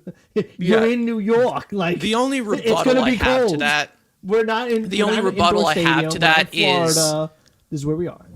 The only rebuttal I have to that, and it's a fair one, but also again, go out there, do your fucking job, like we've already been saying. But when it comes to either the IL stints or whether it's too cold, injuries happen, the offense is down or whatever, these guys are not as, either ramped up or not into the season swing yet in April. And that's the main reason as to why there's so many off days in April. But then it also goes to a point of like, well, some of you guys had some spring training to get ramped up in warm weather. So like what, where's the median here? I also said Senga looks sharper, but he still gets in his head way too much to have high confidence in him on the mound. I also said that I am counting down the days until David Peterson is off this team. That complete game was his peak, and he's been an eyesore ever since. I said McLean has experienced the DeGrom treatment at a way younger age than him, and it's extremely unfair. He's a budding ace that's just on the cusp of blooming. I also said that Minaya is going to put Driveline out of business with the crap that he's throwing, but he's been efficient and effective in his role, so minor victories. Myers hasn't been sharp, but he has been decent for a mop-up / long relief role. I also said Craig Kimbrell in 2026. Why? Brazaban is already getting ran into the ground, and he will be deceased by June. Raley is still Raley, but he hasn't had his best stuff over the past few outings. I basically just said, Luke Weaver, what the fuck, dude? And then also Devin Williams last night showed you exactly what happens when you barely pitch because your manager refuses to use you for 4 outs back-to-back days or in any one-run game situation besides save situations. I also talked about the manager. I talked about David Stearns. I said, you say you regret not being proactive last year. We'll do something, cut the bullshit, and notice the trends and common denominators. This is getting impossible to defend. And then also just saying, Juan Soto, I miss you. You can take my calf. And I'm praying that you save this team. But one player, won't completely save a team. I mean, a team has to be a team to succeed. Right. I didn't know that word because we haven't been seeing that. So don't know successful. Yeah. I'll say like my one positive since I haven't been here. I think one of the things that might help the Mets down the road if it continues the way it's going, I think is the performance of Minaya and Myers in their respective roles. I think that there have been some games where getting 3 innings at a time from those two guys should save the other arms down the road, whether that is a Brazaban or Brooks Raley, some of these other guys. I feel like having certain games where either you're getting blown out, there's not games to play other teams. So in case where you're getting your butt kicked, having these long relievers give you those 3 innings at a time and not have to waste some of your better guys in a game you already have well lost, that it might help them down the road because just they had so many bullpen injuries last year. They had so many guys who got overworked that not having to pitch certain guys back-to-back days and things like that, I think will be very beneficial. And I think just like last thing, because I didn't get to talk about it, but man, that Athletics game they had with Senga and they made the big comeback and still lost despite Brazaban giving them like amazing work in the bullpen and some big hits from certain guys. And they still found a way to lose that game with the bullpen late. Man, that was real frustrating. Like it felt like that would have been a good one to get with how it's been going for them. And the fact they lost that one too really was. I feel like that's been like the biggest loss to me. It's just I feel like wow, here's like this big comeback that they made and still lost, and it wasn't even close by the time it was all said and done. That definitely was really really frustrating. Yeah, I just a lot of these are just kind of blending in at this point because it seems like these are just slogs to watch. I was calling that game on stream that you were talking about the day before when I went to the game, which they did not hit whatsoever. Which has been a hits. majority of the games. Which has been a majority of the games. Statistically speaking, has been a majority of the games. But they showed fight. They showed fight in that game. And then in comes, the other side of the ball and Luke Weaver to suck the entire air out of the stadium. That was it. And it was just basically nail in the coffin. The ball's flying out of here for the A's. It's not for you. And that's it. That is it. We do have one bright side, Melendez. He's got to make contact with the baseball. And listen, he looked sharp in spring training too. But then he ended up playing for Team PR. Didn't get the ABs. And I was saying that based off performance that he should have made the team, especially once you had Talkman. He was going to be injured. I feel like Melendez should have made the team, but it was, oh no, Jared Young. And listen, Jared Young played real well, but I thought Melendez earned it. I thought he played good enough. I mean, is he going to save the day? I don't think so, but I thought he deserved a shot. I mean, compared to some other guys, I feel like he could have had a role here. I thought it was more than fair, to be honest, because he didn't get any ABs. Like again, to base it off of the first week of spring training, then he disappears, doesn't play at all in the WBC while representing his country, and then he comes back.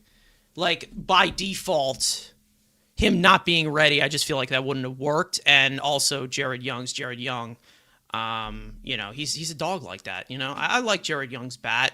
But he shouldn't be playing every day. We know he shouldn't be playing every day, but I thought he played a really good outfield too for us. Right. Like he did better what they're trying to get Brett Beatty to do. Jared Young did better than him. He played right field, left field, and first base. I want to say one more thing about Lindor that I feel like not enough people are talking about, especially when it comes to footwork at shortstop, and particularly that athletics game, like a double play ball that maybe Lindor should return, gets sang out of the inning. And again, if you're a pitcher getting paid good money, you have to overcome some of these things. Like mistakes can happen behind you, so you have to find a way to overcome it. But with Lindor, I feel like not enough people are talking about while the footwork has not been great, let's not forget that his arm just isn't very strong. So even if he did have perfect footwork and made quick decisions, it's not a strong arm. I mean, last year you're talking about 27th percentile, and then this year you're talking about 13th percentile. I mean, it's not a strong arm. So even if his footwork was on point and he's making quick decisions, do we know that all of those plays are made? I don't think it's a guarantee. Should he have made more plays than he's made? Yes. But I don't know if all these are like, oh, well, if he just knew how many outs there were, if he just set his feet correctly and charged the ball a little better, that guy's going to be out. I don't know that for sure with his arm. I really don't. It's and it's not like he's lost. That's the thing. It's not like he's lost a step. Like his range is still great. I mean, he's gotten too used to covering the whole infield, and he forgets he has a Gold Glover next to him. Because Lindor will be on the other side of the field, and Sammon has the ball, and he's like looking for Lindor, and Lindor's behind him, wants him to cover second base. It's like if the ball is hit to the second baseman's side, let the second baseman get it. Like again, that should be like we said, basic fundamentals, and a scout should be like, listen, Lindor's super solid on fundamentals. Like this is kind of like this is concerning. Like this is very low level that you should know these things. Yeah. But when fans are realizing that maybe something is going on here and it continues on a day-to-day basis, because obviously the media will shove it in your face if Lindor messes up, like at some point by default you got to be like, okay, what the hell is going on here? Like it's just I don't know. I have absolutely no clue what's going on here. I don't get it. I have absolutely no idea what direction they're coming from, and I've talked about it before plenty on this show of where a lot of the time I have understood, like even if I don't agree with it, I've understood the angle where they're going at. Like recently it's just gone completely off the rails. Like I have absolutely no idea what direction we are going in, and that's scary. It is scary, even though it's early in the season. it's scary to see these things start to crack the way that they have, especially when you compare them to the last 2 seasons where maybe things weren't handled that well either. Where it's like, okay, have we learned nothing here? Have we, like, I just, it's very, very, it's concerning in a way, not like the sky is falling, but it's concerning in the way of this is susceptible to something else. And this could be even worse if we don't address it. It's just, whatever. Anyways, speaking of some other stuff that's going on in this organization, the rapid fire stories, we already hinted at some of this stuff, actually a decent amount of it, but we'll just point it out to recap it in the same place. Joey Gerber, like we said, placed on the 10-day IL as he tossed 2 scoreless innings with 5 strikeouts due to a right finger blister. Austin Warren, who pitched in the game last night, was recalled from AAA, a corresponding move. He had a really good, solid stretch for this team last year. Jared Young placed on the 10-day injured list, like we said, due to a torn meniscus in his left knee, and he will be out from 6 to 8 weeks, which is pretty much the same injury that Mike Tauchman had. He will undergo surgery to repair the cartilage in his knee today, so I'm sure that we'll get an update on what happened. And, of course, MJ Melendez, who definitely welcomed himself to LA off the gate, was recalled from AAA as the corresponding move. Juan Soto, he began his running program yesterday. He took live BP against a minor league pitcher at Citi Field. The Mets are targeting the next homestand for his return. We don't know which game yet. He was placed on the IL more than a week ago due to a right calf strain, as we all know. Jorge Polanco, he could land on the IL. He could, it's up in the air. Who the hell knows, right? Leave us in the dust. Due to the left Achilles bursitis that he's been dealing with pretty much since the beginning of the season, after feeling discomfort after Tuesday night's game, which was very evident and very telling. He was not in the Mets starting lineup and did not play last night, and he will be reevaluated in Chicago tomorrow to determine status, so we'll see what the update is there. Luis Garcia officially has been released by the Mets yesterday afternoon. He was designated for assignment on Sunday, and he cleared waivers. He signed a 1-year, $1.75 million contract, a major league deal with the Mets during the offseason, and that money obviously will be retained for the 2026 season. Jonah Tong made his third start for AAA Syracuse on Tuesday night. He was sharp for the first 4 innings, but then in the 5th inning, it all went haywire as 5 of the 6 earned runs he surrendered were in that 5th inning. He struck out 10, walked 3 batters on 86 pitches, and they took him out of the game. Ilian Pena, very exciting. He's been exciting since they signed him on the dotted line last year. Stole home yesterday for Low A Port St. Lucie in the 3rd inning for his 5th stolen base of the season. He's off to a tremendous start for PSL so far this year, a 973 OPS, a 161 weighted runs created plus, and just 44 plate appearances. He is currently the Mets' number 8 overall ranked prospect. We already saw him in the the spring breakout game. It was very, very impressive to see at 18 years old what he can do, and gets you excited for the future. Maybe a future piece. I don't know, but he's still young. Richard Lovelady, the next chapter of this saga, because I feel like he's going to be back at one point, was traded to the Nationals for cash considerations. After being DFA'd by the Mets last week for the 5th time in the last 2 seasons, he posted a 5.19 earned run average, and, he just has a really punchable face. We're just tired of him. But yeah, I mean, listen, a lot going on, like we said. I'm gonna revert right back to it because it angered me again to just read it. How have we not come to a decision yet with Jorge Polanco? How? I just don't get it. I don't get it. Where are we going with this? You're losing me here. You're really, really losing me. I don't get it. I really don't get it. But Frank, Ilian Pena, still home. He's been amazing. He's looking really good. When the Mets got him in that international pool, I mean, he was one of the top-ranked guys in that whole class. They have high expectations for him. He has a ton of potential, super young. I mean, he's got multiple tools, so he'll get here eventually, hopefully. But, I mean, it's just nice to see that so far so good. I mean, he's had some really nice moments. Besides, I think at this rate, he's going to home. be in Brooklyn by the end of the year. I do think at this rate, and Maybe, I hope maybe he is. higher at the rate we're going, but I don't know. We'll see. I don't think they're going to rush him or anything, but you know they've definitely from the lower levels. I mean, they're trying to build it from the up here, but I mean, he's been very, very impressive. I mean, it's been exceptional to see. I mean, this guy, incredible plate discipline. He doesn't strike out at all either. This is an 18-year-old. He spits on pitches, spits on them, and he's just showing pretty much everything. And he's only 18 years old, which, again, it makes you very, very excited. Who knows? Maybe he's good at this level and not so great at the next level. Who knows? But right now, it has been very, very impressive to see an 18-year-old thrive in minor league baseball because he's not in the complex league anymore. Another piece of news that actually just came out while we were recording this, Mike Mayer tweeted out, shout out to Mike Mayer, saying Dylan Ross just pitched a scoreless inning tonight for the St. Lucie Mets in his first rehab outing. So he started off the year on the injured list. So hopefully he can start ramping up. We've seen AJ Minter has been flying through with his rehab, which I think is going to last the whole 30-day period. So I just don't see him getting fast-tracked at all. It looks like he's going to pitch for either Brooklyn or Binghamton either tomorrow. I thought something. I There was something out there. Was it tonight? I'm I don't not know sure. if it's time, but I think it's Binghamton. Yeah, it might be Binghamton, but yeah, listen, we miss him. We definitely miss him in that bullpen. And listen, the bullpen hasn't been the main problem, but we've seen it become a problem before.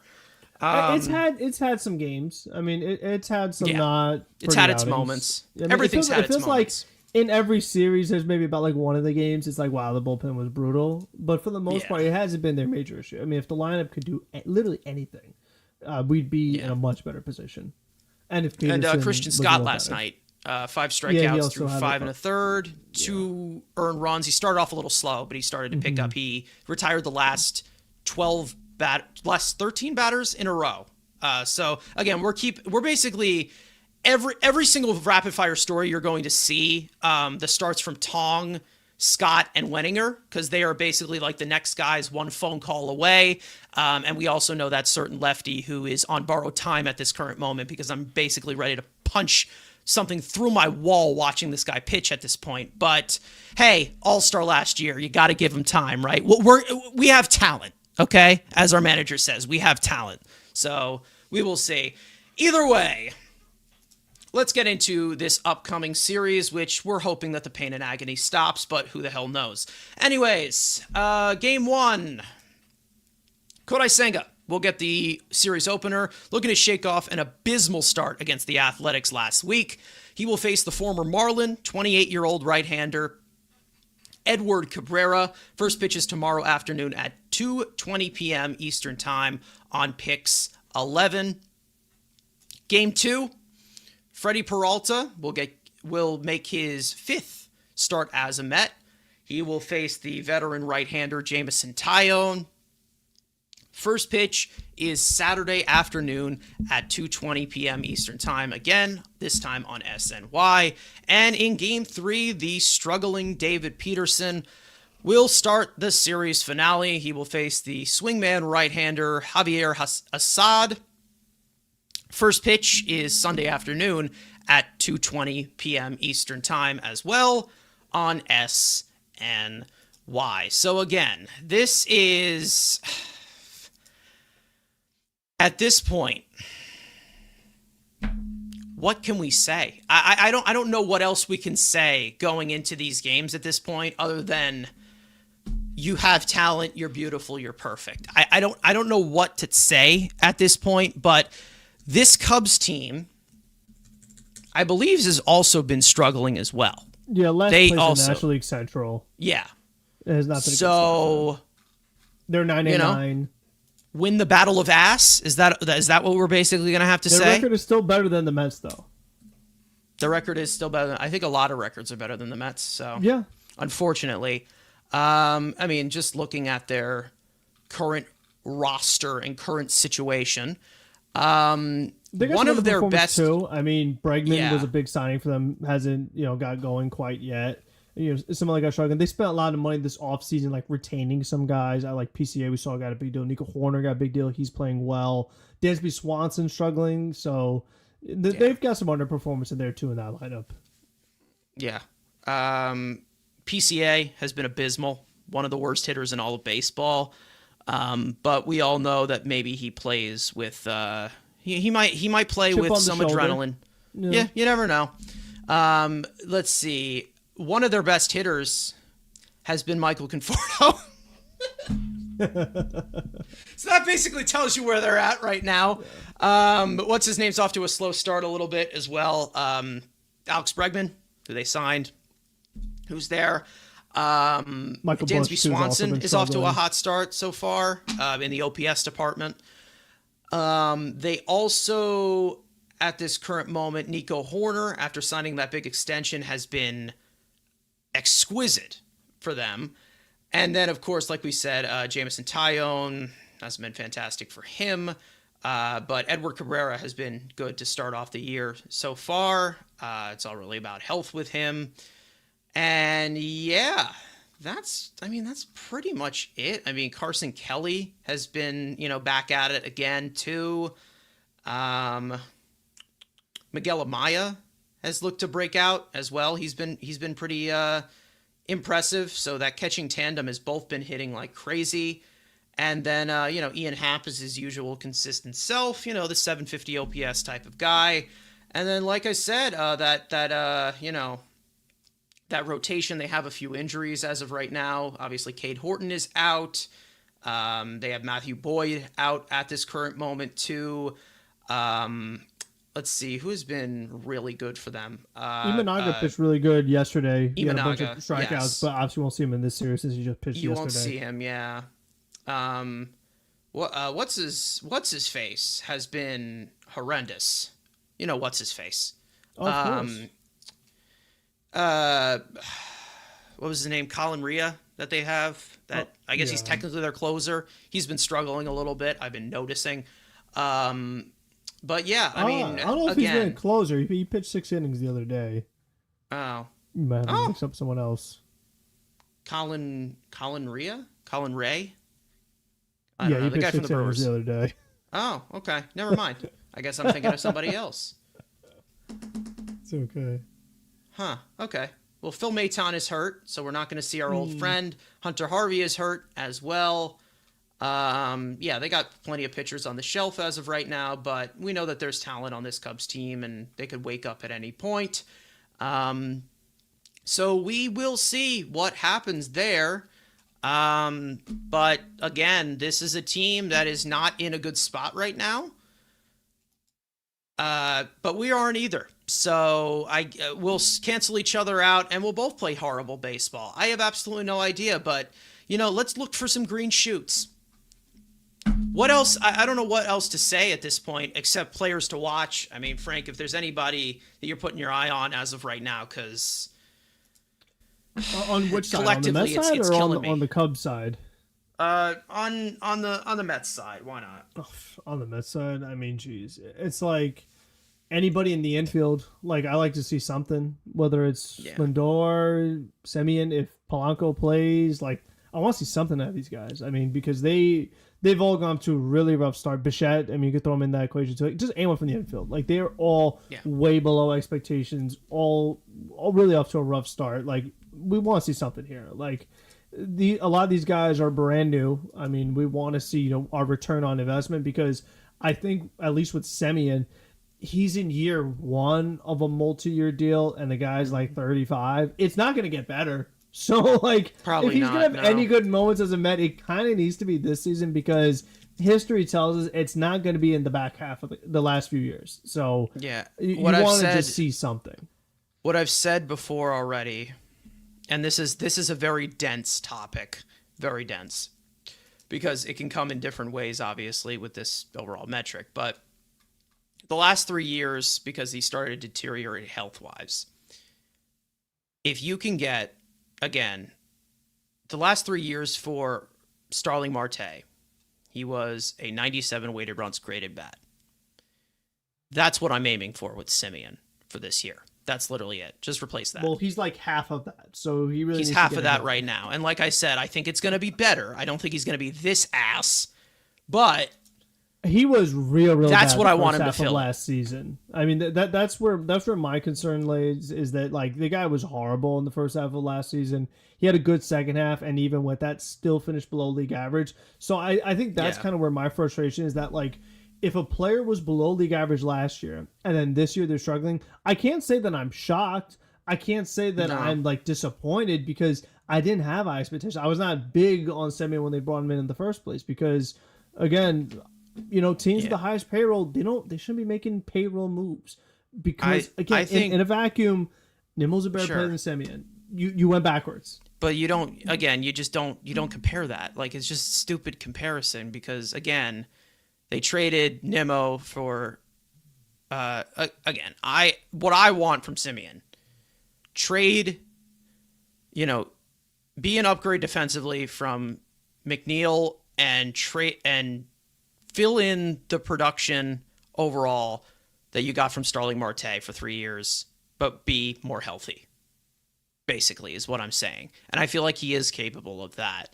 But I mean, it's been brutal from all aspects. Everybody that's been brought in has been shit. Like everyone has been so bad that I don't know how to pick it apart. I really don't. I just really don't know how to pick it apart anymore.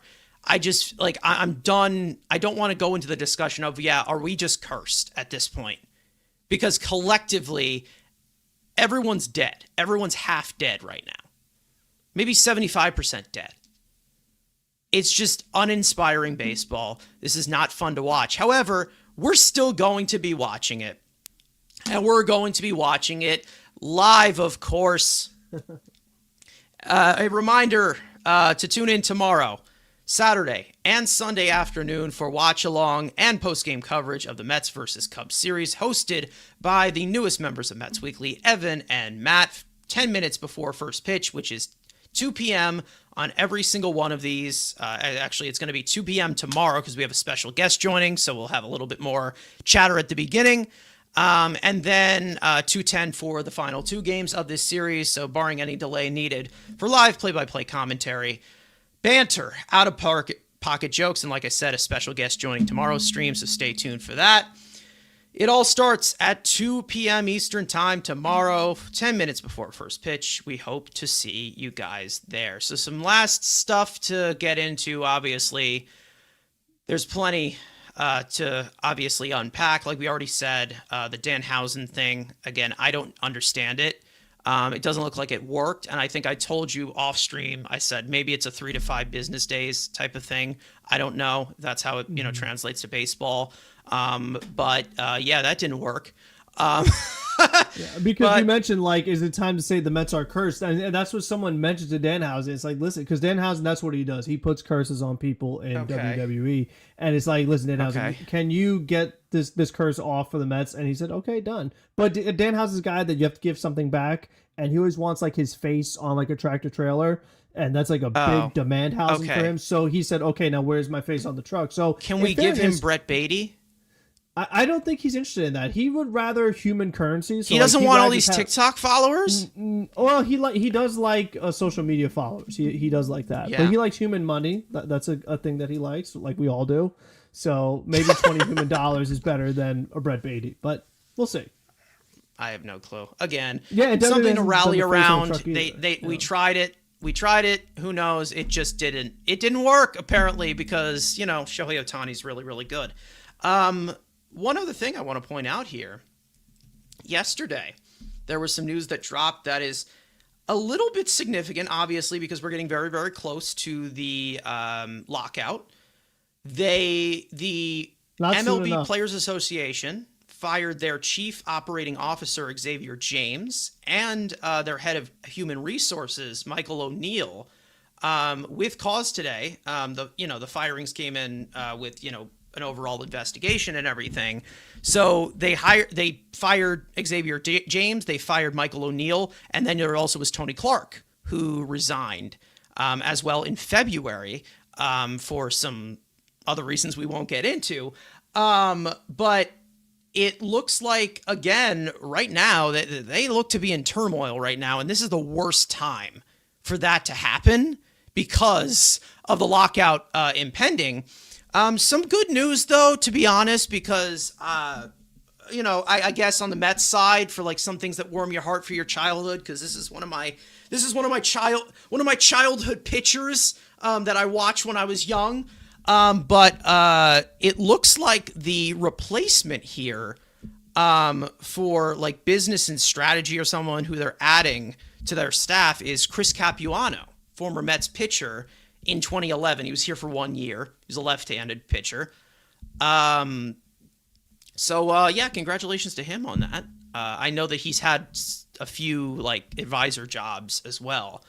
So congratulations to him. And then I also think there was somebody else that Ian Penny is going to be the HR duties for. So again, could that be turmoil to Tony Clark of them not knowing what the situation was? We're not going to get into the situation. So if anybody wants to know, Google it. But this is a crucial year for the MLBPA, and they're not off to a good start right now. And again, I can't look at this and say, well, I'm not nervous, because this could, we all know this is already ugly, but when you add on things like this on top of it, baseball's going to be in a brutal state. Let's just say that. Frank, I mean, we'll see where we are at that current point next year at this time. But, if the Mets want to release the curse, now would be a good time. Let's just say that, because who knows what the future holds. Yeah, lockout looks really likely. I mean, you just obviously. have such a discrepancy in this sport for, I mean, a multitude of reasons, whether who wants to pay players, who doesn't want to pay players. There's no rule that says you can't. And I think that's kind of what I was going to get at with Semyon, is that like, well, why? What did we have to do that? We didn't have to get rid of Brandon Nimble's contract. We chose to do that because we wanted to save a few bucks, but we didn't need to do that. It wasn't like, oh, well, if we don't get rid of Nimble, then we're going to be capped and we're not going to be able to get other players. Like, that was just and I think, to me, Steve Cohen's Mets doesn't need to make money moves. I think they just need to make moves that, are you a better baseball team? That's what they need to focus on. And I think in this particular sport, where you don't have these set rules, you don't need to make moves like that when you have this owner. That was just my overall point of it, is that they chose to do that. They didn't have to do that. And so far, not. Well, he didn't make that decision. That was the thing. It was Stearns who made the decision. No, I understand. No. I'm not blaming Cohen for that. I'm not blaming Cohen for that. But I'm just saying that Stearns didn't have to do that. Like, that's a very I know some Met fans say it to an extreme, but that's a very Milwaukee move. That is not a. Sure. That's not a thing a Mets organization should be doing. I don't think it's good practice to bring in a 35-year-old on a long-term deal who is not playing well. I don't think that's really crazy long-term, to be honest. It's 3 and in the process, because you brought him in, you're putting a bunch of other guys out of position. You put Bichette out of position. You put Jorge Polanco out of position, all to accommodate adding in Marcus Semien. I mean, again, I think Bichette's been good at third base, so I mean, I think he's been fine. It was off to a rough start with those throws, and Polanco was not looking great at first, but we'll see. Well, it's not like he's ever going to play first ever again, because it seems that's like true. They're just if his Achilles is shot, they're just going to keep in the dugout blowing on his Achilles, saying, "Ooh, let's see if we can get 8 innings out of this." It's just. I mean, it's a situation that, again, is vindicating a lot of outrage, and again, it's for good reason. And again, we're going to get into Stearns eventually if this continues to float, because I'll level into him. I will. This is the type of thing of this new team, new coaches of 19 games where you're like, okay, we're not going complete full ham on it, but you know what?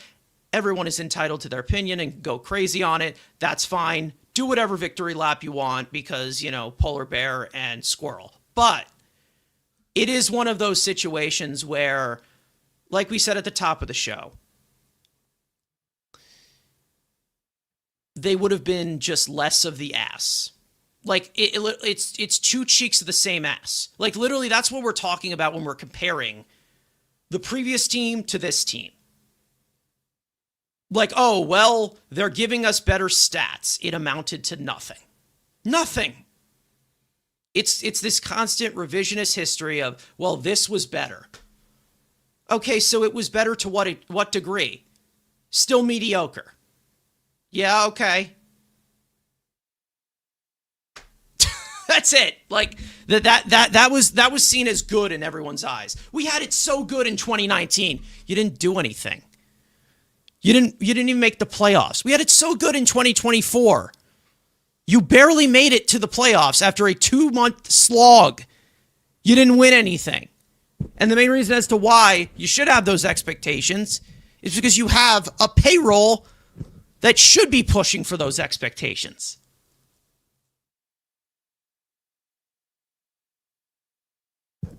I don't know. I'm hoping that it all comes together. I really am.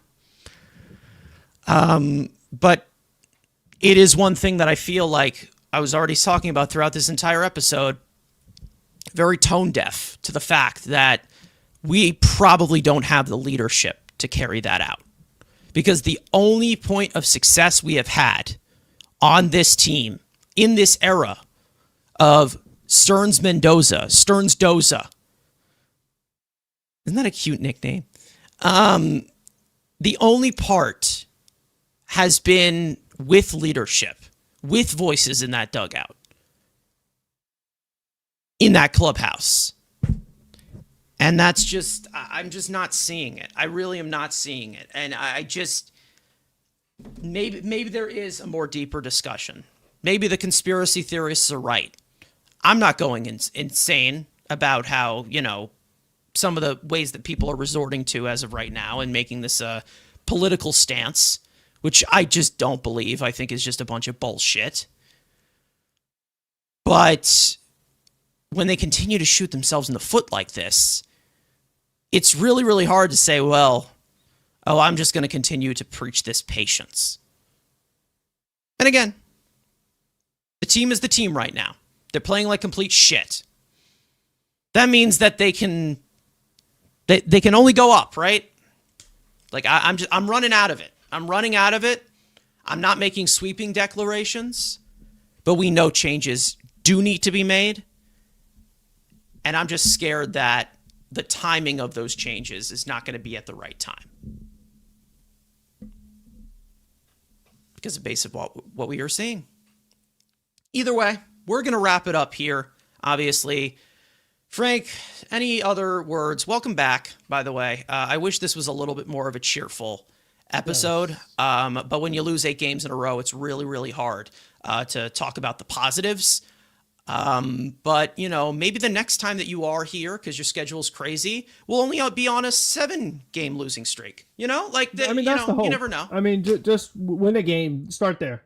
That's my message. Like, just win a. Because that'll mean that we won a game in between then. Exactly. So it's like, just get a win. Start there and see where it goes. Try winning for a change is really what it comes down to. Yeah. It's just bad. It's bad right now. It's not fun to watch, but we're going to keep on watching it because we are nut jobs. Like we said, watch-alongs for all 3 of these games. Post-game coverage with Evan and Matt. We will have a special guest tomorrow joining us to watch along with that game. And you'll get some post-game coverage. We'll see how that all evens out. We're going to figure that out later tonight. But either way, thank you guys so much for watching. We hope you enjoyed this conversation, even though this is just not a fun team to watch right now. For those of you watching or listening on playback, you want to join the conversation live in the future, make sure to subscribe to the Mets Weekly YouTube channel and turn on post notifications to know when we go live. Make sure to follow Mets Weekly on X and on TikTok. Follow all of us individually. The links are in the description. And finally, let's go Mets. And we will see you guys next time, which will be episode number 200. Woo! Yay! Maybe there'll be something fun to talk about.